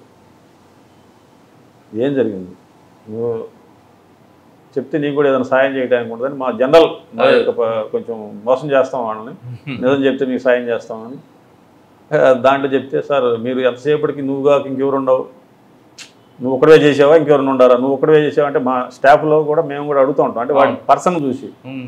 అందుకని నేను వాడి మేము చెప్పాను, సార్ వాడు కూడా ఉంటే తోడుగా ఉంటుంది, వాడికి కొంచెం డబ్బులు గల్లాడు, వాడి ఇద్దరికి కలిసి బెయిల్ తీసుకోవాలి. డబ్బులు అంటే మీన్స్ వీడికన్నా కొంచెం ఫైనాన్షియల్గా, వాడు ఆటో డ్రైవరే, సేమ్ విలేజే అని చెప్పి వాడి మీద కూడా చెప్పాను. సార్ వాడిలో అయితే యాక్చువల్గా లేడు అన్నాడు. ఒకసారి ఊపిరి పీల్చుకున్నాను, ఎందుకంటే మర్డర్ కేసు. ఏదైనా చిన్న చిన్న కొట్లాట కేసులు మనకి ఎవిడెన్స్లో అబద్ధాలు చెప్పినా అది ఏదైనా ఒకసారి పొరపాట్లు జరిగి ఉండొచ్చాము. అది ఒక మర్డర్ కేసు అంటే దాదాపు ఒక 3 నెలలు 4 నెలలు 5 నెలలు బెయిల్ రాకపోవచ్చు. ఒక లైఫ్ ఒక జీవితం అంతా క్లోజ్ అయిపోయింది అది. సో మళ్ళీ ఎస్పీ గారి దగ్గరికి వెళ్ళి సార్ ఇట్లా జరిగింది సార్ అంటే సరే యాజ్ ఇట్ ఈజ్ మెరిట్స్ ప్రకారం కానీ ఉన్నారు. ఎవరండి ఎస్పీ గారు అప్పుడు? త్రివిక్రమ గారు. As per merits Murali go head అని ప్రెస్ మీట్ పెట్టాము. ఇదే డౌట్ మీడియా వాళ్ళకి కూడా, ఇతనే చేసి ఉంటాడా అని. సో అంటే జనరల్గా మాకు వచ్చిన డౌట్ వాళ్ళకి కూడా వచ్చింది. సరే ఎక్స్ప్లెయిన్ చేసి చెప్పాము, సరే సాటిస్ఫై అయింది. ఇక్కడ ఈ కేసు కన్విక్షన్ ఎందుకు అయిందని అంటే ఆ షాప్కి వచ్చినప్పుడు చూసిన ఐ విట్నెస్లు ఉన్నారు. అంటే వచ్చినట్టు మర్డర్ చేసినప్పుడు కాదు, ఇతను షాప్కి వచ్చి మాట్లాడటం, సాయంత్రం ఇతను హడావుడిగా ఆటో ఎక్కెళ్ళడం, ఇంతవరకు చూశారు. ఇంతవరకు మేము సెక్యూర్ చేసుకున్నాము వాళ్ళని. తర్వాత ఎంత సర్కమ్స్టాన్సెస్ ఏదైతే మనకు వీడియో ఫుటేజ్ లభించింది అంటే ఇప్పుడు ఎంత కీలకమో చూడండి. ఇప్పుడు కెమెరాలు గవర్నమెంట్ కూడా ఆల్మోస్ట్ ఆల్ షాప్స్ వాళ్ళని కానీ గవర్నమెంట్ తరఫున కూడా కానీ మేము కూడా రిక్వెస్ట్ చేసి చాలా అందరి చేత కెమెరాలు పెట్టిస్తున్నాం.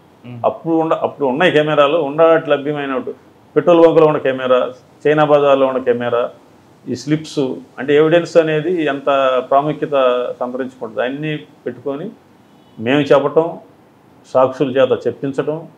అంటే నేను ఎవిడెన్స్ ఆ రోజు కేసు ఇన్వెస్టిగేషన్ చేశాను, ఛార్జ్షీట్ వేసుకున్నాను, వచ్చేసాను. తర్వాత కోర్టు స్టాఫ్ ఉంటారు, వాళ్ళు కూడా ఇంట్రెస్ట్గా ఎస్పీ గారు ఇప్పుడు అందరూ కూడా కోర్టు స్టాఫ్తో కోర్టు మానిటరింగ్ సిస్టమ్ అని ఒకటి పెట్టుకొని జాగ్రత్తగా చేపిస్తున్నారు. కంటెస్ట్ కేసులు అన్నింటిలో కూడా జాగ్రత్తగా వాళ్ళ చేత ఎవిడెన్స్ చెప్పిట్టు. ఆ పీపీ గారు ఈ 3 చైన్ లింక్ ఇది, పోలీసు, కోర్టు స్టాఫ్, పీపీ గారు ప్రాసిక్యూషన్. ఇప్పుడు మేమిద్దరం ప్రాసిక్యూషన్ పోలీసు గట్టిగా ఉండి సాక్షులు కానీ కేసు పెట్టిన ఎవరైతే కంప్లైంట్స్ ఉన్నారో వాళ్ళు కూడా సరిగ్గా లేకపోతే మళ్ళీ కష్టం అవుతుంది. సో ఈ ముగ్గురు కలిస్తే కనుక 100% కేసులు కన్విక్షన్ అవుతాయి. దీనికి లైఫ్ కన్విక్షన్ వచ్చింది. దానికి సంబంధించి ఒక ప్రశంసాపత్రం కూడా మన దామోదర ఎస్పీ గారు ఉన్నప్పుడు కూడా ఇవ్వడం జరిగింది. ఓకే, ఇప్పుడు ఎక్కడున్నాడంటే జైల్లోనే ఉన్నాడా? Nellore jail, Nellore central jail. Sir ఇంకోటి మీ సర్వీస్లో double murder case, 4 double murder కేసుల్ని డిటెక్ట్ చేశాను. అది ఒక నాకు కొంచెం గొప్పగా కూడా ఉంటుంది. యాక్చువల్గా ఫీల్ కూడా నాకు కొంచెం అంటే ప్రౌడ్గా ఉంటుంది. ప్లస్ మనం సక్సెస్ అయ్యాం. పోలీస్ మీద జనరల్గా పబ్లిక్ ఒపీనియన్ ఎలా ఉంటుందంటే ఇతను ఏదైనా సాధిస్తాడు, సాధించాలనుకుంటారు వాళ్ళు. సాధిస్తాడని కాకపోయినా ఈ పోలీస్ అంటే ఏదైనా ఛేదించాలి. నా దగ్గర దొంగతనం జరిగింది పట్టుకురావాలి, గొడవ జరగకూడదు, ట్రాఫిక్ క్లియర్గా ఉండాలి, మర్డర్ జరిగింది పట్టుకొని రావాలి. అట్లా కొంచెం లేదా ఏదైనా సమస్య వచ్చింది ఊళ్ళోనే ఇతను ఎలా పరిష్కరిస్తారని 100 కళ్ళు చూస్తూ ఉంటాయి మా తల్లే. అది కొంచెం ఛాలెంజింగ్ జాబ్ అది. ఇది నేను ఇంటెలిజెన్స్ నుంచి వచ్చిన తర్వాత నాకు ఒంగోలులో దిశ పోలీస్ స్టేషన్ వేశారు. సరే ఏ ఉద్యోగం వేసినా కానీ డెడికేషన్గా ఆఫీసర్స్ దగ్గర మాట పడకుండా చేసుకోవడం అనేది నా యొక్క లక్షణం. సో అది 2 months చేశాను. ఉన్నంతలో సాటిస్ఫై చేశాను. సడన్గా ట్రాన్స్ఫర్ చేశారు. So various reasons. సో మళ్ళీ విఆర్కి వెళ్ళాను గుంటూరు. అయితే పిల్లలు అక్కడ ఒంగోలులో చదువుకుంటూ ఉంటారు. సో కొంచెం ఫ్యామిలీకి దగ్గరకు ఉండాలి. సో మళ్ళీ త్రివిక్రమ వర్మ గారే ఐజీగా ఉన్నారు. సో అప్పుడు ఎస్పీగా చేసిన సారే ఐజీగా ఉన్నారు.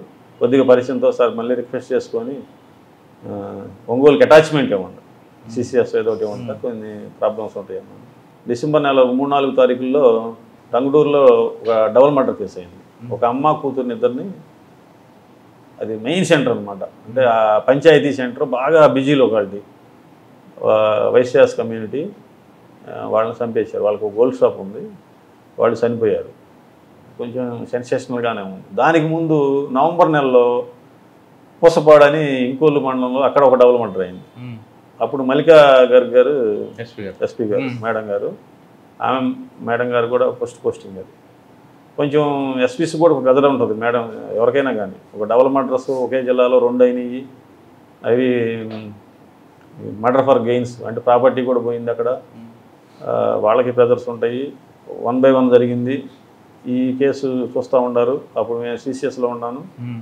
అందరినీ చర్చ్ పార్టీస్ పెట్టి మొత్తం టౌన్ అంతా కూడా అందరం పిలిపించారు. జిల్లాలో అందరూ సిఐలు, ఎస్ఐలు, స్టాఫ్, స్పెషల్ పార్టీ అందరం పిలిపించి మొత్తం వెతుకుతూ ఉన్నాము. క్లూస్ దొరకట్లేదు.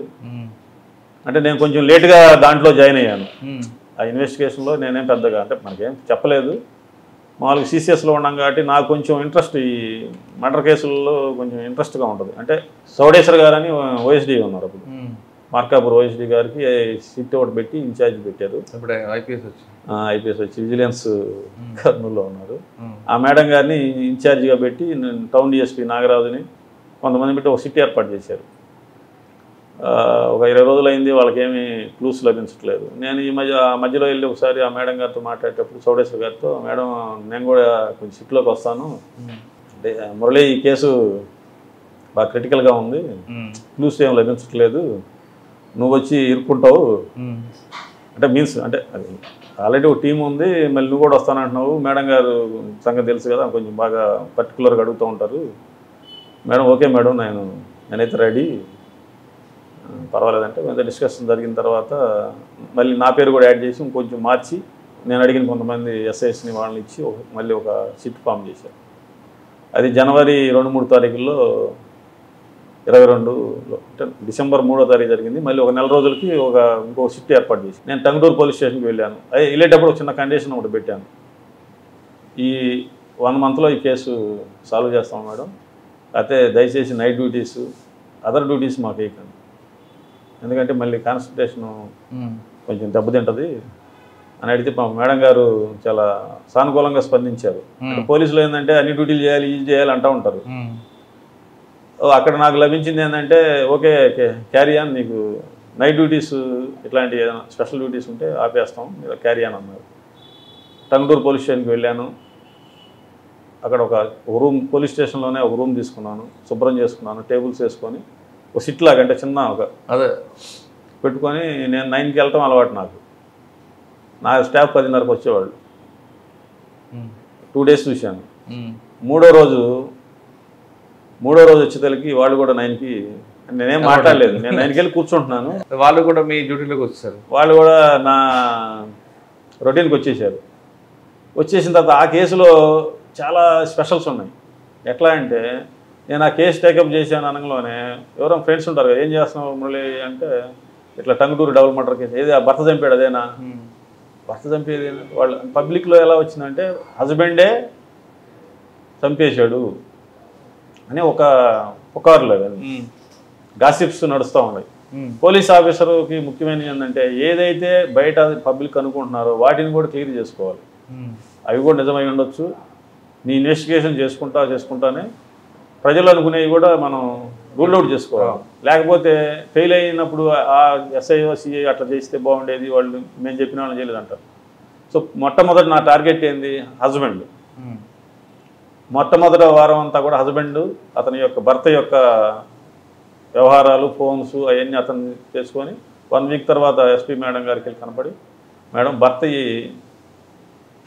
మాత్రం ఈ కేసులో ఇన్వాల్వ్ లేడు, అతను కూడా పిలిచాను భర్తని, వాళ్ళ కూతురు ఉంది ఇంకో అమ్మాయి, అంటే ఒక కూతురుని ఒక భార్యని చంపేశారు, ఈయన ఒక కూతురు మిగిలారు. ఆయన వచ్చాడు ఒక రోజు, ఏంటండి ఏమనుకుంటున్నారో జనాలు అంట. అదే సార్ మా అమ్మాయి కూడా డౌట్ పడుతుంది సార్, నేనే చంపాను అనుకుంటున్నారా. ఒక 1 వీక్ తర్వాత పిలిచి మీరు ఈ మర్డర్ చేయలేదని చెప్పాను. వీళ్ళు పట్టుకోపోయినా ముందు నన్ను చేయలేదని చెప్పారని ఆయన చాలా కళ్ళం నీళ్ళు పెట్టుకున్నాడు. సో అంతవాడికి సక్సెస్ అయ్యాం. అంటే ఫస్ట్ వారం భర్తని ఎలిమినేట్ చేసాం. దీంట్లో ఇంకో ట్విస్ట్ ఏంటంటే మరిదిమేనా అంటే వాళ్ళకి చిన్న అన్నదమ్ములు ఇద్దరు, చిన్న ప్రాపర్టీ డిస్ప్యూట్స్ అంటే మరీ మేజర్ డిస్ప్యూట్స్ కాదు, పంచుకునే కాడ చిన్న ఇష్యూస్ ఉన్నాయి. మరిది షాపులో అంటే ఈ కంప్లైంట్ వాళ్ళ తమ్ముడు షాపులో, టంగుటూరులో గోల్డ్ షాపులో ఒక 6 నెలల ముందు దొంగతనం జరిగింది. సుమారు 12 లక్షల రూపాయల బంగారం పోయింది అక్కడ. మా అన్నయ్య ఏమన్నా చేయించుంటాడా అని అతనికి అనుమానం. అది బంగారం షాప్ దొంగతనం జరిగిందని చెప్పి మేమేం చేయించామని ఇతనేమో చేశాడా అని వాళ్ళకి అనుమానం. టౌన్లో కూడా కొంచెం నడుస్తూ ఉంది ఇది కూడా, టంగుటూరులో. అది కూడా 1 వీక్లో వాళ్ళు కూడా ఇన్వాల్వ్మెంట్ లేదని రూల్ అవుట్ చేసుకున్నాం. సో 1 మంత్లో 15 డేస్ అయిపోయింది టార్గెట్. సో నెక్స్ట్ 15 డేస్ దాదాపుగా ఒక 5 lakhs కాల్స్ లిస్టు తీసి పెట్టారు అప్పటికే. అంతకుముందు వర్క్ జరిగిందంతా. అంటే ఆ ఏరియాలో ఆ 2-3 తారీఖుల్లో ఎవరెవరు వచ్చారు, ఎవరెవరు ఆ యొక్క టవర్ కింద ఉండారనేది తీస్తే సుమారు 5 లక్షల కాల్స్ వచ్చింది. వీటి మీద స్పెషల్ పార్టీలు పెట్టి ఆ ఏరియాకి వచ్చిన వాళ్ళందరితో కూడా మాట్లాడించుకుంటూ అట్లా చేస్తూ ఉన్నారు వాళ్ళు. నేను నా టీంలో నాయబ్ రసూల్ అని టంగుటూరు ఎస్ఐ, ఆయన కొంచెం ఐటీ కోర్ చేసి ఈ సిడిఆర్స్ మీద వాటి మీద కొంచెం అవగాహన ఉంది. నాగరాజు అని ఇప్పుడు బలికొరవ ఎస్ఐ చేస్తున్నాడు అతను, వాళ్ళు నా టీం పెట్టుకున్నాను. ఎందుకంటే మన మైండ్ సెట్కి దగ్గరగా ఉండేవాళ్ళు, వర్క్ మైండెడ్ ఉండేవాళ్ళు అని. మేమంతా సీన్కి వెళ్ళటం కంపల్సరీ రెక్కి జరిగి ఉండాలి. మర్డర్ జరగాలంటే property body of murder for gain అంటే ఏదో బంగారం కోసం వచ్చారు, బంగారం కొంత పోయింది, గాజులు అవి పోయినాయి. సో ఆ ఇంటిని ఐడెంటిఫై చేసుకోవడం కోసం వచ్చి ఉంటారు. కాబట్టి 2వ తారీఖు వచ్చిన వాళ్ళని, 3వ తారీఖు వచ్చిన వాళ్ళని అట్లా కాల్స్ అన్ని అనాలిసిస్ చేసుకుంటూ వస్తున్నాము. తీసుకొని ఉండొచ్చు దీంట్లో, ఎందుకంటే వాళ్ళు తెలివి మీరిపోతున్నారు.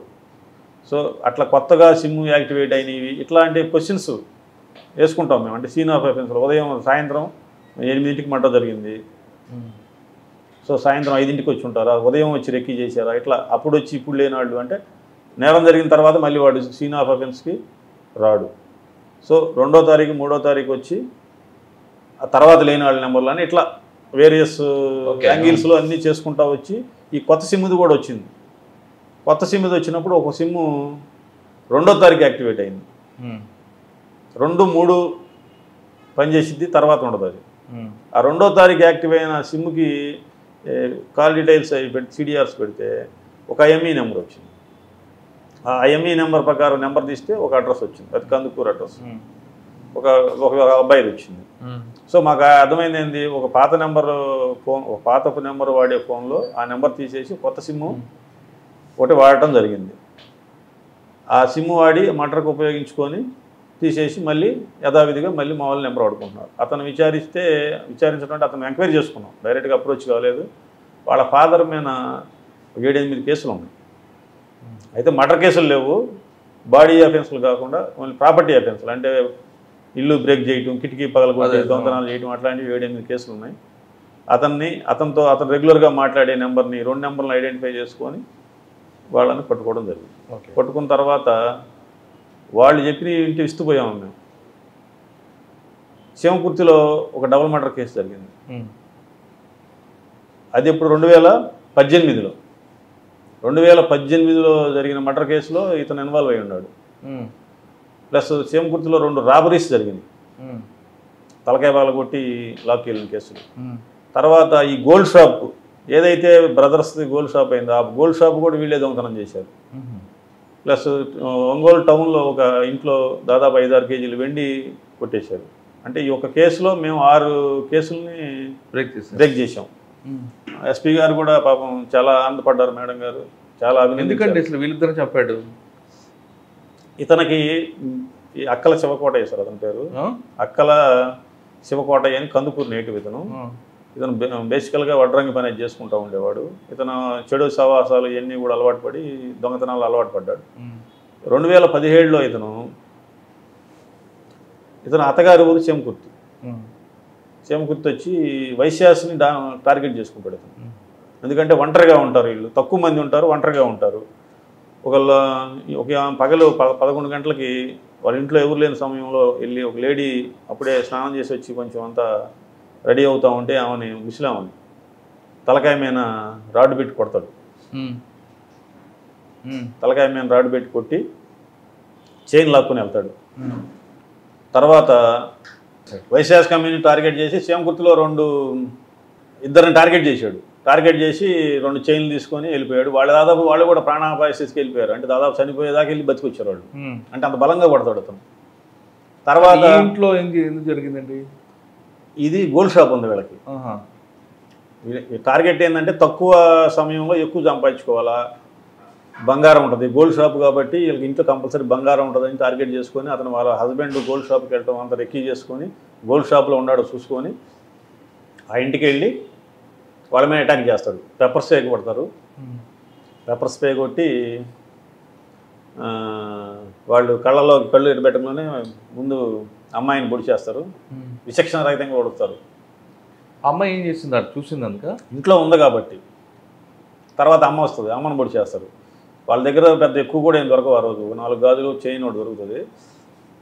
ఆ యొక్క పడవటం అనేది ఎలా ఉందంటే ఏదో సెక్సువల్ జెలసీ కోసం చేసింది ఏమని చెప్పంటే డైవర్ట్ అయ్యారు. అంటే పోస్టులో ఉండే ఆఫీసర్స్ కూడా కొంత ఏమైందంటే వేరే ఏమైనా కారణాలు ఉంటాయి అని. ఎందుకంటే మామూలుగా ఏదైనా ప్రాపర్టీ అఫెన్స్ అంటే ఏదో గొంతు కోసారు, మళ్ళీ ఏదో కోటు పొడుస్తారు, గొంతు కోస్తారు. వీళ్ళు 15-16 కోట్లు పొడిచాడు ఒక మనిషికి. అంటే అంత కొత్త అతను అంటే ఈ రామకోటయ్య ఎంగేజ్ చేసిన అతను కొత్త ముద్దాయి అనమాట. వాడికి తెలియదు మర్డర్ చేయాలని కాదండి, వాడికి కొత్తదనం కాబట్టి ఏదో ఆవేశంలో మనిషి ఇన్ని పోట్లు పొడిస్తేనే చచ్చిపోతారు కావాలనుకుని పొడిచాడు వాడు. అవి రెండు అది మెయిన్ కారణం. అది దాంతోపాటు ఈ Chemakurthi double murder case. Chemakurthi double murder కేసులో ఒక ట్విస్ట్ ఏంటంటే వీళ్ళు చనిపోయిన దానికి ఒక పారిశ్రామికవేత్త కారణం అని చెప్పి అప్పుడు గోలు పెట్టారు. వాళ్ళకి ఏదో చిన్న ల్యాండ్ డిస్ప్యూట్ ఉంది, దాని మీద నడుస్తూనే ఉంది. అది ఆయన గ్రానైట్ వ్యాపారి, ఆయన మీద నడుస్తూ ఉండేది. ఆయన కాదని ఎవిడెన్స్ దొరక్క మేము పట్టుకునేదాకా కూడా అది అతని మీద అపవాదు నడుస్తూనే ఉంది. ఇతనని తేలిన తర్వాత అది ఆయన బయటపడ్డాడు. ఆ కేసులో కూడా సార్ మీరు తల్లి కూతురు డబుల్ మర్డర్ కేసులో ఆంట పట్టుకుంటే ఇవి వచ్చాయి, కానీ ఇంకొక డబుల్ మర్డర్ కేసు జరిగింది కదా పోతవరంలో 2015లో డబుల్ మర్డర్ కేసు జరిగింది. అది వచ్చేసి అది కాదు కాదు ఎస్పీ మేడం ఉన్న టైంలో 4 మర్డర్లు జరిగాయి. రెండిట్లో మీరు సిట్లో ఉన్నారు, మరో 2 ఆ రెండుది అది వచ్చి ఇంకోళ్ళు మండలం. ఇంకోళ్ళు మండలం పొసపాడు గ్రామం. పొసపాడు గ్రామంలో కూడా వాళ్ళు కూడా ఊరు బయటలో ఉంటారు కొంచెం. అంటే అక్కడ ఎవరు మేల్ ఫీమేలా? మేల్ భార్యాభర్తలు ఇద్దరు. వాళ్ళిద్దరు భార్యాభర్తలని వాళ్ళిద్దరే ఉంటారు. వాళ్ళని చంపేశారు. అది జరిగిన తర్వాత 1 మంత్ లోపు ఇది జరిగింది టంగుటూరుకి. అందరూ ఏమనుకున్నారంటే మహారాష్ట్ర గ్యాంగ్స్ కానీ పార్జీ గ్యాంగ్స్ కానీ ఏమైనా వచ్చినాయని చెప్పి పాపం ఆ కోణంలో కూడా విచారించారు. ఇది సక్సెస్ అయిన తర్వాత అంటే వాళ్ళు రాలేదని మేము రూల్ అవుట్ చేసుకున్నాం. అంటే ఆ గ్యాంగ్స్ ప్రమేయం లేదన్న తర్వాత మేము లోకల్గా వెరిఫై చేసుకోవడం, ఈ కాల్స్ ఏం చేసుకుని ఇది అయిపోయింది. పోస్ట్పార్టం ఏంటంటే నేను అక్కడి నుంచి మళ్ళీ వెళ్ళిపోయాను. అంటే ఆ సిట్ అయిపోయింది, నాకు నా టైం అయిపోయింది ప్రకాశంలో. మళ్ళీ మార్చి నెలలో నన్ను మళ్ళీ విఆర్ పెట్టి బాపట్లకి లేదు. బాపట్ల 4వ నెలలో జిల్లాల ఫామ్ అయింది. 22 ఏప్రిల్ 4 జిల్లాలు ఏపీలో ఫామ్స్ అయింది. బాపట్ల జిల్లా ఏర్పడింది. మళ్ళీ విఆర్ పెట్టారు 1 నెల. మేలో నాకు బాపట్ల జిల్లాకి అటాచ్ చేశారు. కానీ ఆ కేసు ఉండిపోయింది అలా? ఆ కేసు అట్లానే ఉండిపోయింది. అది ఇక దాన్ని ఇక ఇది డిటెక్ట్ అయిన తర్వాత అది అట్లానే ఉండింది. ఇప్పుడు కాదు. ఆ వకుల్ జిందాల్ గారని అక్కడ బాపట్ల ఎస్పీగా వచ్చారు. వారు మల్లికా గారు ఆ మేడం గారు మురళి కొంచెం ఇన్వెస్టిగేషన్ అది బాగానే చేస్తారు. ఇట్లా మా దగ్గర డబుల్ మర్డర్ కేసు కూడా టేక్ చేశారు. ఆయన కూడా టీంలో ముఖ్యమైన మెంబర్ అది అని చెప్పడం జరిగింది. సార్ కూడా ఉండి మురళి ఈ డబుల్ మర్డర్ కేసు కూడా ఒకసారి చూడయ్యా. సరే మనకి అల్టిమేట్గా నాకు ఈ ఇంట్రెస్టింగ్ సబ్జెక్ట్స్ అవి తీసుకోవడం జరిగింది. ఆ ఫైల్ తీసుకున్నప్పుడు వాళ్ళ పాప అంటే ఎవరైతే డిసీజ్డ్ పాప ఉందో ఆమె చెబురోలు దగ్గర ఉంటారు. అక్కడ మునిపల్లి దగ్గర ఉండే ఒక అతనితో ఆమెకి అది illegal affairs something illegal affairs కానీ ఏదో మొత్తానికి ఆమె రిలేషన్షిప్లో ఉంది. ఆమె డినై చేసింది. అది కొద్ది రోజులు నడిచిన తర్వాత మాట్లాడలేదని అవి అని చెప్పి వాళ్ళ అమ్మని బెదిరిస్తూ ఉండేవాడు. మీ అమ్మాయి కనుక మాట్లాడకపోతే మిమ్మల్ని చంపేస్తాం. ఆ విధంగా చనిపోయారు. తర్వాత వాళ్ళు వచ్చి వీళ్ళు ఎందుకు చంపుతారని అనుకున్నారు. ఇతను ఈ ముద్దాయిని ఐడెంటిఫై చేయటం ఆ ఫైల్ అంతా చూసిన తర్వాత కొంచెం మాకు అతని మీద డౌట్ వచ్చింది. మాకు ఇతని పాత్ర ఉండొచ్చేమో. ఎందుకంటే ఆయన వచ్చింది మీకు? అతను అన్నాడుగా వాళ్ళ అమ్మని చంపేస్తాను, ఈ అమ్మాయి నాతో మాట్లాడకపోతే నాతో కలవకపోతే నేను ఆ అమ్మాయిని చంపేస్తాన్నాడు కదా అని ఆమెను విచారించినప్పుడు చెప్పింది. ఆమె ఒరిజినల్ స్టేట్మెంట్లో చెప్పాల కేసులో. నేను మళ్ళీ రీఎంక్వైరీ చేసేటప్పుడు అడిగాను. అదే రిపీట్గా అడుగుతుంటే చెప్పుంటారు. మళ్ళీ నేను అందరిని పిలిపించాను, ఆ విట్నెస్లను పిలిపించి ఏందమ్మా ఏం జరిగింది నిజం చెప్తేనమ్మా ఏదన్నా తెలిసేది, మాకు ఎట్లా తెలుస్తుంది ఏదన్నా మీరు ఏదో ఒకటి చెప్పాలంటే ఇట్లా అనుమానం ఉంది సార్ నాకు కూడా, వాడు ఎంత ఉండేవాడు అన్న. అతని సిడిఆర్స్ నేను తీసినప్పుడు ఫోన్లు ఏమి రాలేదు అక్కడికి. కానీ అతనికి వేరే ఒక ఇల్లీగల్ అఫైర్స్ ఉన్నాయి ఆయనకి ఇంకోసాట. ఆమెతో రెగ్యులర్గా మాట్లాడుతున్నాడు. మళ్ళీ ఆ అమ్మాయి తెప్పించుకున్నాం. అంటే కేసులో ఎలా క్లూస్ వస్తాయి అనేది. సస్పెక్ట్కి ఇంకొక ఇల్లీగల్ కాంట్రాక్ట్స్ ఉన్నాయి. ఆ ఇల్లీగల్ కాంట్రాక్ట్ చేసినప్పుడు ఒకరోజు మర్డర్ జరిగే రోజు కొత్త నెంబర్ నుంచి ఆమెకు ఫోన్ వస్తుంది. అంతే అయిపోయింది. ఆ నెంబరు లొకేషన్ తీస్తే అది పొసపాడు వచ్చింది. మర్డర్ జరిగే ఏరియాకి వచ్చి వెళ్ళింది అది. ఓహో, అంటే ముద్దాయి ఇక్కడ ఒక కొత్త సిమ్ తీసుకొని రోజు మాట్లాడే అలవాటును చంపుకోలేక అతనికి ఎవరితో అయితే సంబంధం ఉందో వాళ్ళకు మాట్లాడి నేను ఈ నెంబర్లో ఉంటాను అని చెప్పి ఏదో హాయ్ బాయ్ ఏదో చెప్పుకొని అతను మర్డర్కి వెళ్ళిపోయాడు. అంటే ఆ అమ్మాయికి తెలియదు అది. ఆ అమ్మాయితో మాట్లాడడానికి నేను ఈ నెంబర్లో ఉంటాను, ఈ రోజు మాట్లాడకపోతే కొంచెం వాళ్ళకి రోజు మాట్లాడే వాళ్ళకి ఇబ్బంది ఉంటుంది. ఆ నెంబర్ వల్లే డిటెక్ట్ చేసాం. చేయటం అతని నిఘా పెట్టడం. అప్పుడు సిఐ రంగనాథ్ ఉన్నాడు. రంగనాథ్కి ఆ ఇన్ఫర్మేషన్ చెప్తే అతను వెళ్ళి పట్టుకొస్తే అతను అడ్మిట్ అయ్యాడు. జస్ట్ పట్టుకొస్తేనే అడ్మిట్ అయ్యాడు అతను. అవును, తీసుకురాగానే పట్టుకోగల అర్థమైపోయింది అతనికి, సార్ నేనే చేశాను. ఎందుకు చేశాడట? ఇదే ఆ అమ్మాయి నా దగ్గర రావట్లేదు, మా పిల్లలు పెద్దాళ్ళు అవుతున్నారు, నేను నీతో రిలేషన్ మెయింటైన్ చేయలేను. అంటే అమ్మాయి పెళ్ళయింది? పెళ్ళేం పెద్దామే, పెద్దామే మ్యారేజ్ చేసుకుని అక్కడ ఉంటా. అతను భర్త లేడా మరి? భర్త లేదు. పిల్లలు పెద్ద అయ్యారు, నేను రాను, నీతో కలవడం ఇప్పుడులా మాట్లాడటం కుదరదు అని అంటే ఆమెని బెదిరిస్తాడు వాళ్ళ అమ్మని కూడా. మీ అమ్మాయికి నువ్వు చెప్పు, లేదా నేను చంపేస్తానని. నేను ఎందుకు చెబుతాను మా అమ్మాయికి, దానికి సంసారం ఉంది కదా అది అని చెప్పి ఆమె నిరాకరించిందని ఇంట్లో ఉండిద్దరిని, తల్లి కూతురుని కాదు, తండ్రిని అమ్మని. తండ్రి ఏం చేశాడు మరి? ఇంట్లో ఉన్నాడు కాబట్టి ఐడెంటిఫై చేస్తారు వాళ్ళు. అప్పుడు కూతురు ఉందా? కూతురు లేదు, కూతురు వాళ్ళ చెబ్రోల్లో ఉంది. అంటే అట్లా ప్రకాశం జిల్లాలో మల్లికా గారికి మేడం గారి టైంలో జరిగిన 2 మర్డర్ కేసులు కూడా నేనే డిటెక్ట్ చేయడం జరిగింది. ఓకే, ఇంకేమున్నాయండి ఇక్కడ? 2015లో ఎన్జీపాడు మండలం, ఇది కూడా ప్రకాశం జిల్లాని, పోతవరం అనే గ్రామంలో వృద్ధులు వాళ్ళు కిరాణా షాప్ పెట్టుకొని జీవనం కొనసాగిస్తూ ఉంటారు. వారిని ఉదాహరణగా తలకాయ కొట్టి చంపేశారు. ఎవరు? గుర్తు తెలియని వాళ్ళు, అన్నోన్ పర్సన్స్. అదే టైంలో నెల్లూరులో కూడా జరిగినాయి ఇట్లానే. నెల్లూరు రూరల్లో ఒక డబుల్ మర్డర్ అయింది. వాళ్ళ దగ్గర నుంచి కూడా చైన్ అయిపోతూ ఉంటాయి. కావల్లో ఒక మర్డర్ అయింది ఎట్లానే. అన్నీ కూడా తల మీద కొట్టి చంపేయడం. ఎంఓ ఒకటే.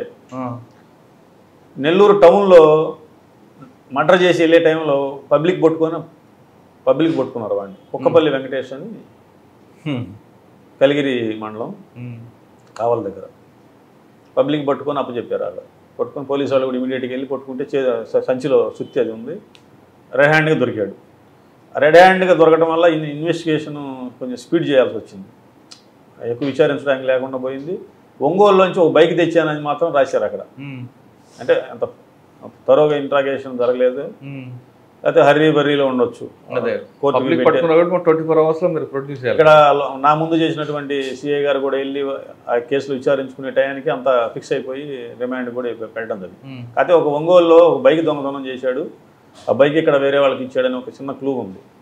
నేను వచ్చిన తర్వాత మేము ఛార్జెస్ కొంగలోనే మా దగ్గర ఉన్నటువంటి యూఏ కేసులు పెండింగ్ ఉన్నటువంటి వాటిలో టాప్ కేసు ఇదే ఉంది, డబుల్ మర్డర్ కేసు.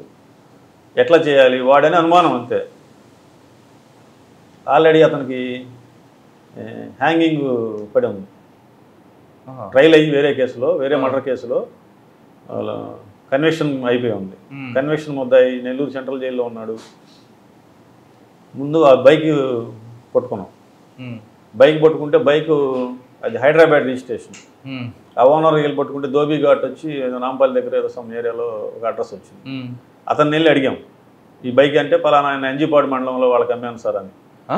ఎన్జీపాడు మండలం వాళ్ళు నా దగ్గర కొనుక్కున్నారు సార్, ట్రాన్స్ఫర్ చేసుకోలేదు వాళ్ళు అని. వాళ్ళని పట్టుకుంటే బైక్ పోయిన మాట వాస్తవమే సార్, కానీ ఎప్పుడు పోతవరంలో మర్డర్ జరిగిన రోజే వీళ్ళ బైక్ పోయింది.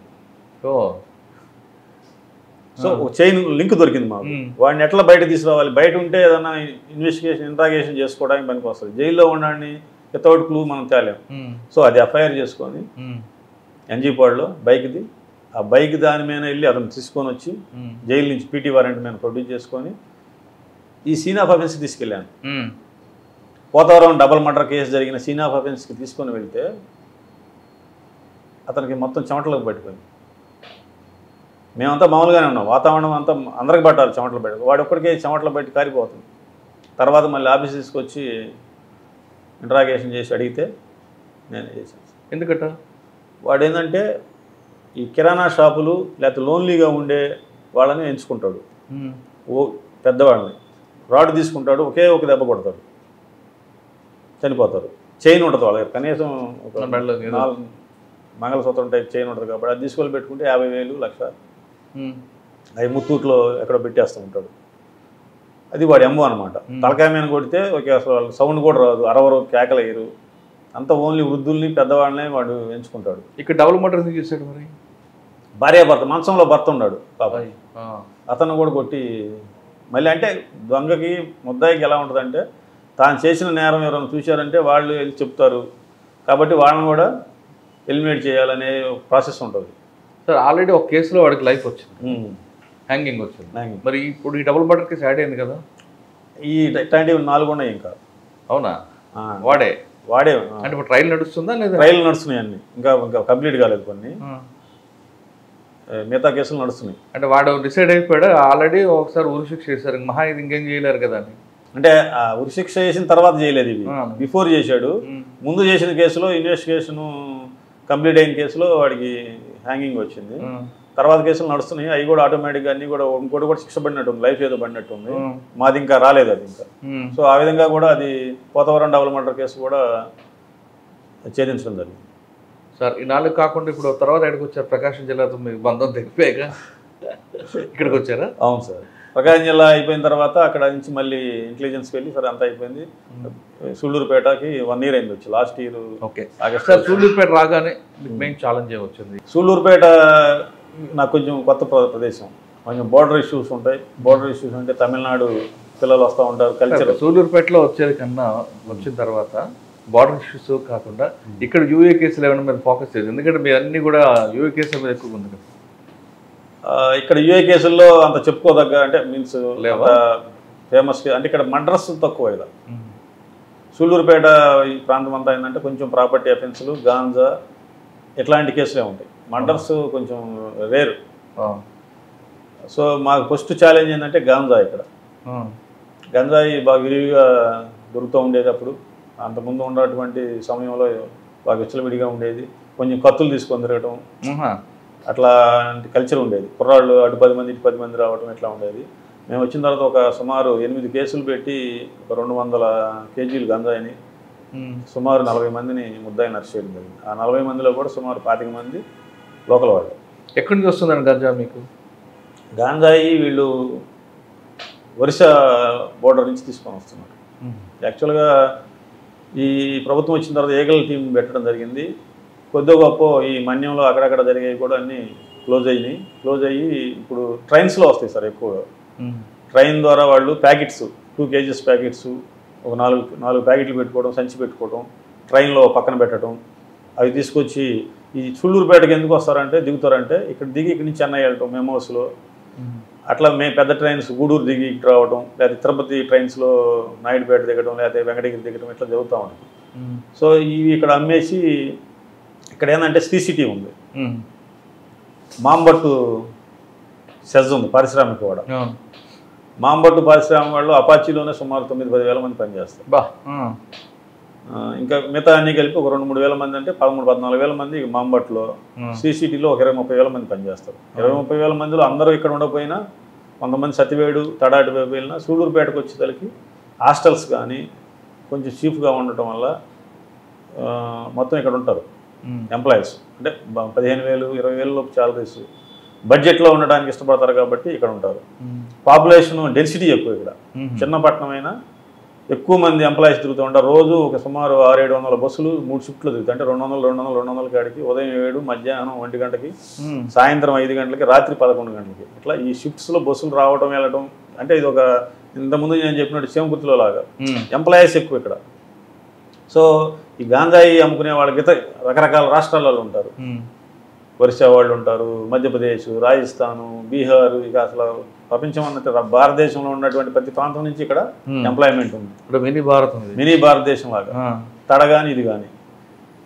సూళ్ళూరుపేట పక్కన తడ ఉండదు. తడకి ఏంటంటే బోర్డర్ వచ్చేసి ఆరంభాగం మన ఏరియాలో, అంటే మనకి ఆరంభాగం తర్వాత మనకు ఉంటుంది, బిఫోర్ మనకు ఉంటుంది, మధ్యలో ఉండదు ఆరంభాగం. సో అక్కడ కొంతమంది ఈ తమిళ అన్నాడు ప్రాంతంలో ఏంటంటే కొంచెం కుర్రాళ్ళు కొంచెం జుట్లు జులాయిలాగా పెంచుకోవడం, చిన్న చిన్న కత్తులు పెట్టుకుని తిరగడం అట్లా చేస్తూ ఉంటారు. వాటిని మేము నిలుపుదల చేసాం. అంటే కఠినంగా వ్యవహరించాం. అధికారులు కూడా సహకరించారంటే మీన్స్ గట్టిగా వ్యవహరించమని చెప్పారు. ఎటువంటి ఒత్తిడి లేవు మాకేమీ. ల్యాండ్ ఆర్డరు క్లీన్గా ఉండాలి, శాంతి భద్రతలే ముఖ్యమని చెప్తూ ఉంటారు. కాబట్టి గంజాయి నిర్మూలించి వాటి మీద కఠిన చర్యలు తీసుకున్న తర్వాత ఇక్కడ ఇప్పుడు గంజాయి అమ్మటకాలు దాదాపు 90% పైన తగ్గిపోయింది. ఎంతో కొంత జరుగుతుంది, జరగదని చెప్పము. ఇంతకుముందు ఓపెన్గా జరిగేది, చాలా సీక్రెసీగా తక్కువ అయిపోయింది. ఆల్మోస్ట్ ఆల్ క్లోజ్ చేసాము. ఎక్కడైనా ఒకటారా జరుగుతూ ఉంటాయి. అవి కూడా రెగ్యులర్ బేసిస్లో. అంటే మాకు ఇక్కడ ప్రస్తుతానికి టార్గెట్ ఏంటంటే ఓన్లీ గంజాయి. గాంజాయి తాగి తర్వాత చేసే గొడవలు, ఈ రెండు కూడా ఈ 1 yearలో మేము నిలుపుదల చేయడం జరిగింది. ఓకే, కానీ డ్రోన్ వాడడం వల్ల మీకు వచ్చే బెనిఫిట్ ఏంటి? ఇక్కడ సారు మన హర్షవర్ధన్ రాజు సారు వచ్చిన తర్వాత ప్రతి సబ్ డివిజన్కి కూడా ఒక డ్రోన్ ఇవ్వడం జరిగింది. డ్రోన్ వల్ల ఉపయోగాలు ఏంటంటే మనం అన్ని ప్రాంతాలకు వెళ్ళలేము. మనం వెళ్తే అలికిడి వల్ల వాడు వెళ్ళిపోవచ్చు. మనం దాన్ని ప్లై చేయటం వల్ల మారుమూల ప్రాంతాలకు, అంటే చెట్ల లోపల ఎక్కడన్నా పేకాట గ్యాంబ్లింగ్ అలాంటి జరుగుతున్నా, కోడి పందాలు జరుగుతున్నా, లేకపోతే ఎక్కడన్నా అలర మొక్కల్లాగా ఉండేవాళ్ళు నిర్జీవ ప్రదేశాల్లో పాడుబడి ఇళ్ళ దగ్గర అట్లా గంజాయి సేవిస్తూ ఉంటారు. ఇవన్నీ కూడా మనం డ్రోన్ ద్వారా క్యాప్చర్ చేసుకోవడం, ఇమీడియట్గా అక్కడికి వెళ్ళి వాళ్ళ మీద కేసులు బుక్ చేయటం, గంజాయి తాగే వాళ్ళు అయితే కౌన్సిలింగ్ చేయటం, వాళ్ళకి అమ్మేవాళ్ళు ఎవరిని వాళ్ళని ఎండబట్టుకోవడం, వీళ్ళ కౌన్సిలింగ్ చేయటం, వీళ్ళ తల్లిదండ్రులను పిలవటం, మీ పిల్లలు ఏ విధంగా చేస్తున్నారు అని చెప్పి ఆ డ్రోన్ రావడం వల్ల ఏంటంటే కొంచెం ఫియర్ వచ్చింది. పోలీసు వాళ్ళు ఈ డ్రోన్తో ఎక్కడికైనా వస్తారు వీళ్ళు. అదేవిధంగా ఫ్లెమింగో ఫెస్టివల్ జరిగింది. ఫ్లెమింగో ఫెస్టివల్ ఒక 5 సంవత్సరాల తర్వాత జరిగే తలకి లాస్ట్ ఇయర్ హెవీ క్రౌడ్ వచ్చింది. దీని క్రౌడ్ మూమెంట్కి కూడా కంట్రోల్కి మేము వాడుకోవడం జరిగింది. అంటే ఎక్కడైనా కొంచెం క్రౌడ్ ఎక్కువ, ట్రాఫిక్ ఎక్కువ ఉన్నప్పుడు అక్కడ స్టాఫ్ను పంపించుకోవడం, అక్కడ అంటే ఎటువంటి ఇన్సిడెంట్ జరగకుండా. సార్ అది కాకుండా మీకు ఇక్కడ బోట్ ద్వారా వెళ్ళే లేకులు ఉన్నాయి. ఇక్కడ అక్కడ ఏమైనా క్రైమ్ జరిగితే మీరు బోట్లో వెళ్తారా? ఇరక్కం అని మనకి పులికాట్లో ఉంటుంది సార్. అది ఒక ప్రత్యేకమైన ప్రాంతం, ద్వీపం. అది సుమారు ఒక 800 మంది 900 మంది దాకా. 2 ద్వీపాలు కనిపిస్తున్నాయి కదండి. అది వేనాడు ద్వీపం కాదు, దానికి రోడ్డు ఉంది. దానికి రోడ్డు ఉంది. అక్కడ ఒక ఫేమస్ దర్గా ఉంది, 144 feet సమాధి ఉండేది అక్కడ. అది ఏషియాలోనే పెద్ద ఏఆర్ రెహమాన్ గారు వాళ్ళు వస్తూ ఉంటారు. అది రీసెంట్గా ఒక 3-4 days బ్యాక్ అది గంధోత్సవం జరిగింది. తమిళనాడు, కర్ణాటక, ఆంధ్ర, తెలంగాణ ఈ 4 ప్రాంతాల నుంచి కూడా భక్తులు విడిగా వస్తూ ఉంటారు.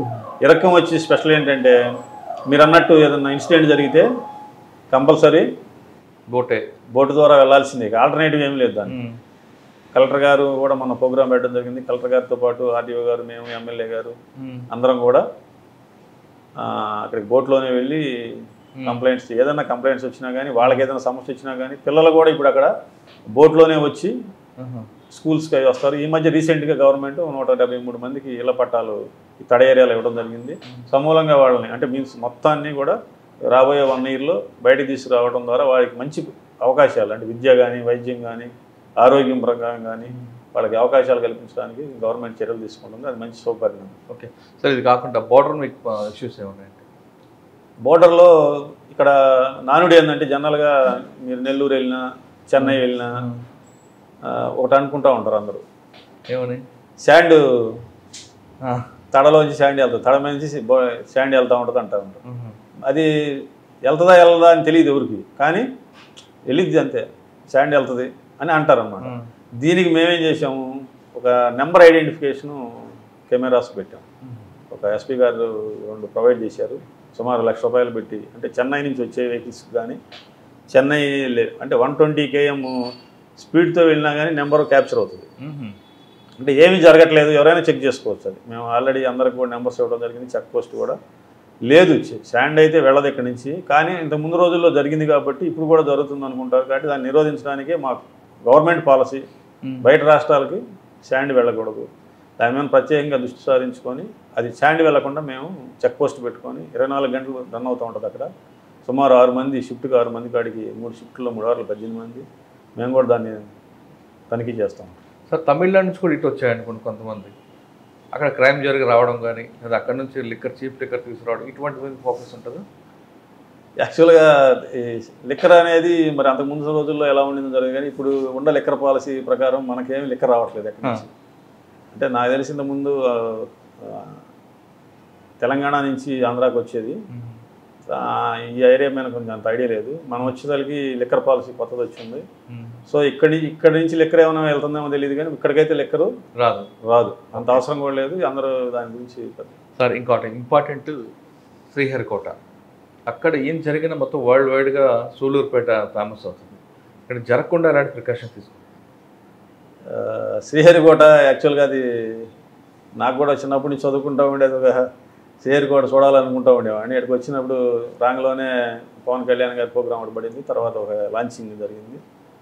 అది చాలా మీరు అన్నట్టు అది ప్రపంచ ప్రఖ్యాతిగాంచింది.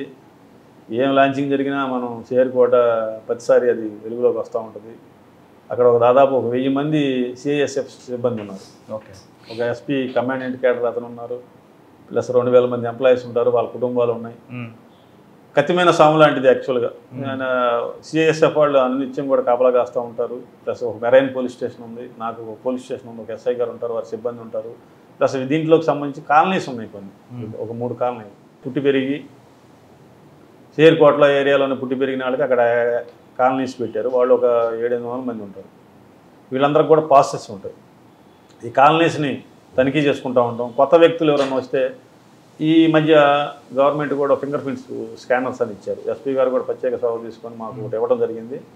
అందరికీ కూడా ఫింగర్ ప్రింట్స్ మేము తీసుకుంటున్నాం. ప్రతి ఎంప్లాయీది, బీహార్ వాళ్ళు కానీ ఒరిస్సా వాళ్ళు కానీ అక్కడ లోపల షేర్కోటలోకి వెళ్ళే ప్రతి ఎంప్లాయీ, అంటే అవుట్ సోర్సింగ్ ఎంప్లాయీలు, లేబర్ వర్క్ చేసే ప్రతి ఒక్కరికి కూడా అన్నీ కూడా ఫింగర్ ప్రింట్స్ తీసుకోవడం జరిగింది. అంటే నేరం ఏమైనా జరిగినా కానీ రికార్డు ఉండాలని.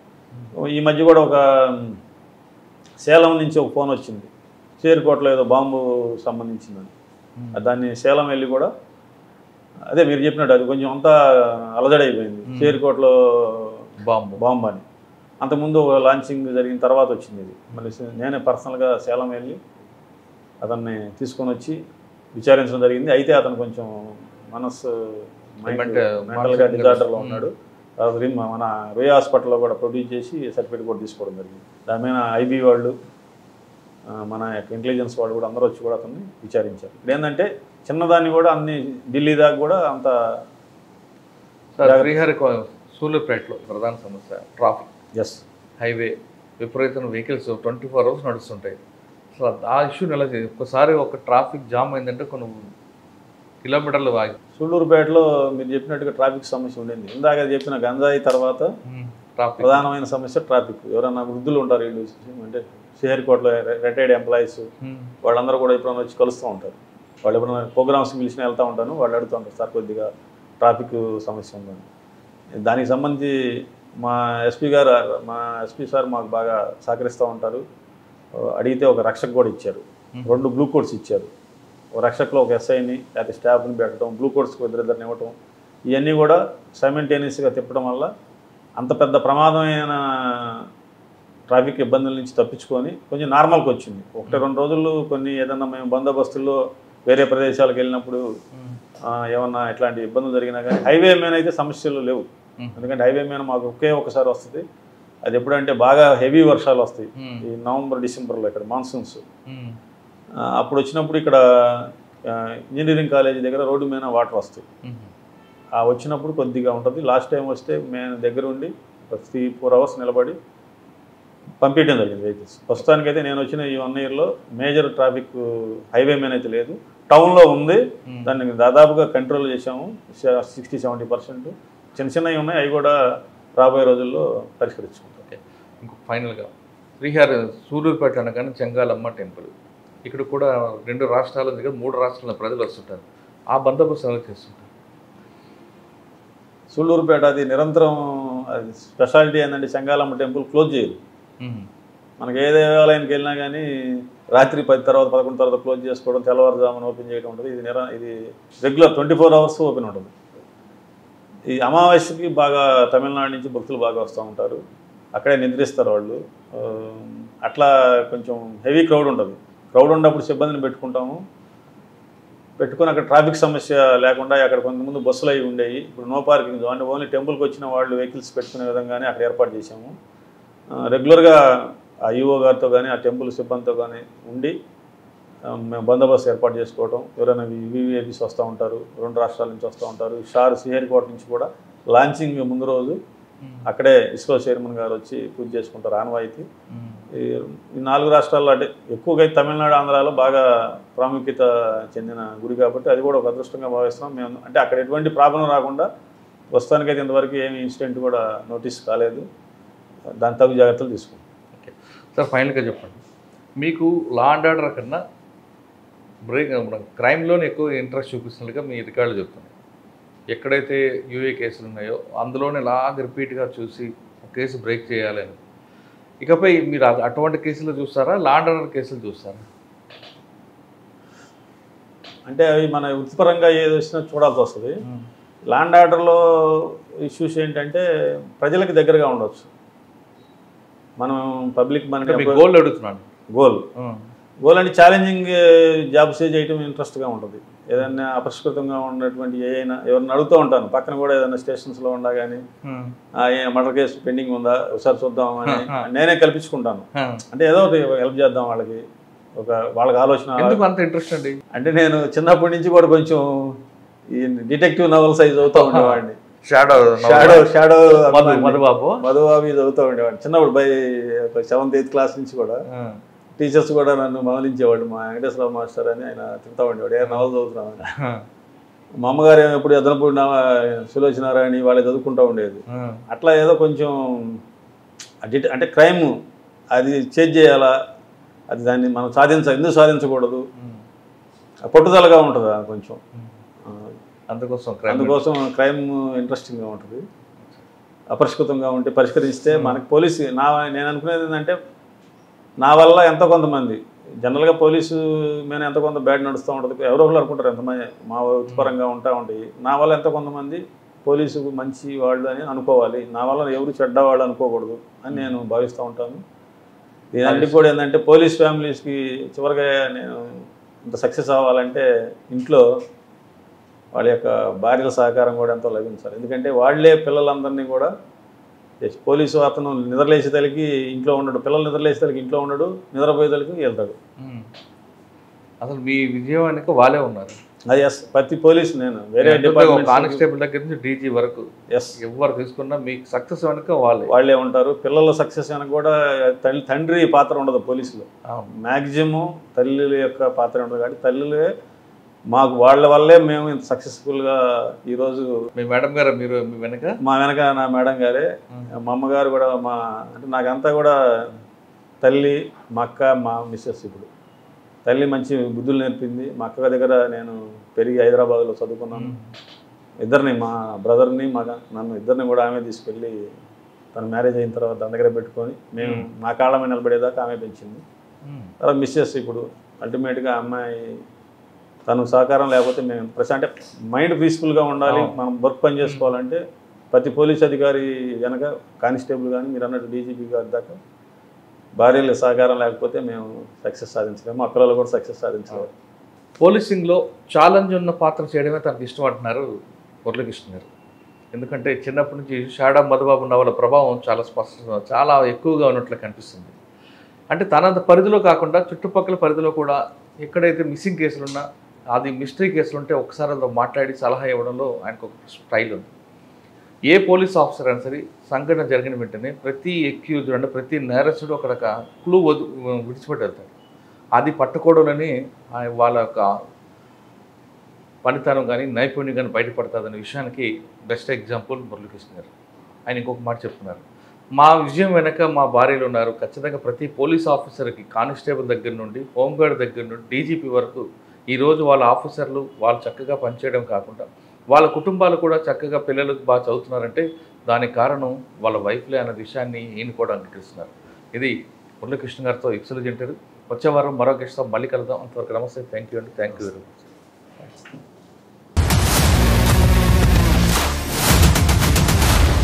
iDreams, this police diaries is something very, very valuable towards that.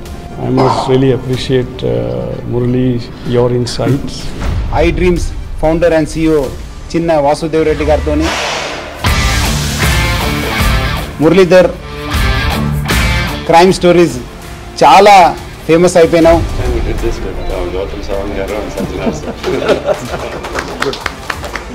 Well done. Congratulate him for doing so well. And I congratulate him, his boss also, for doing so well.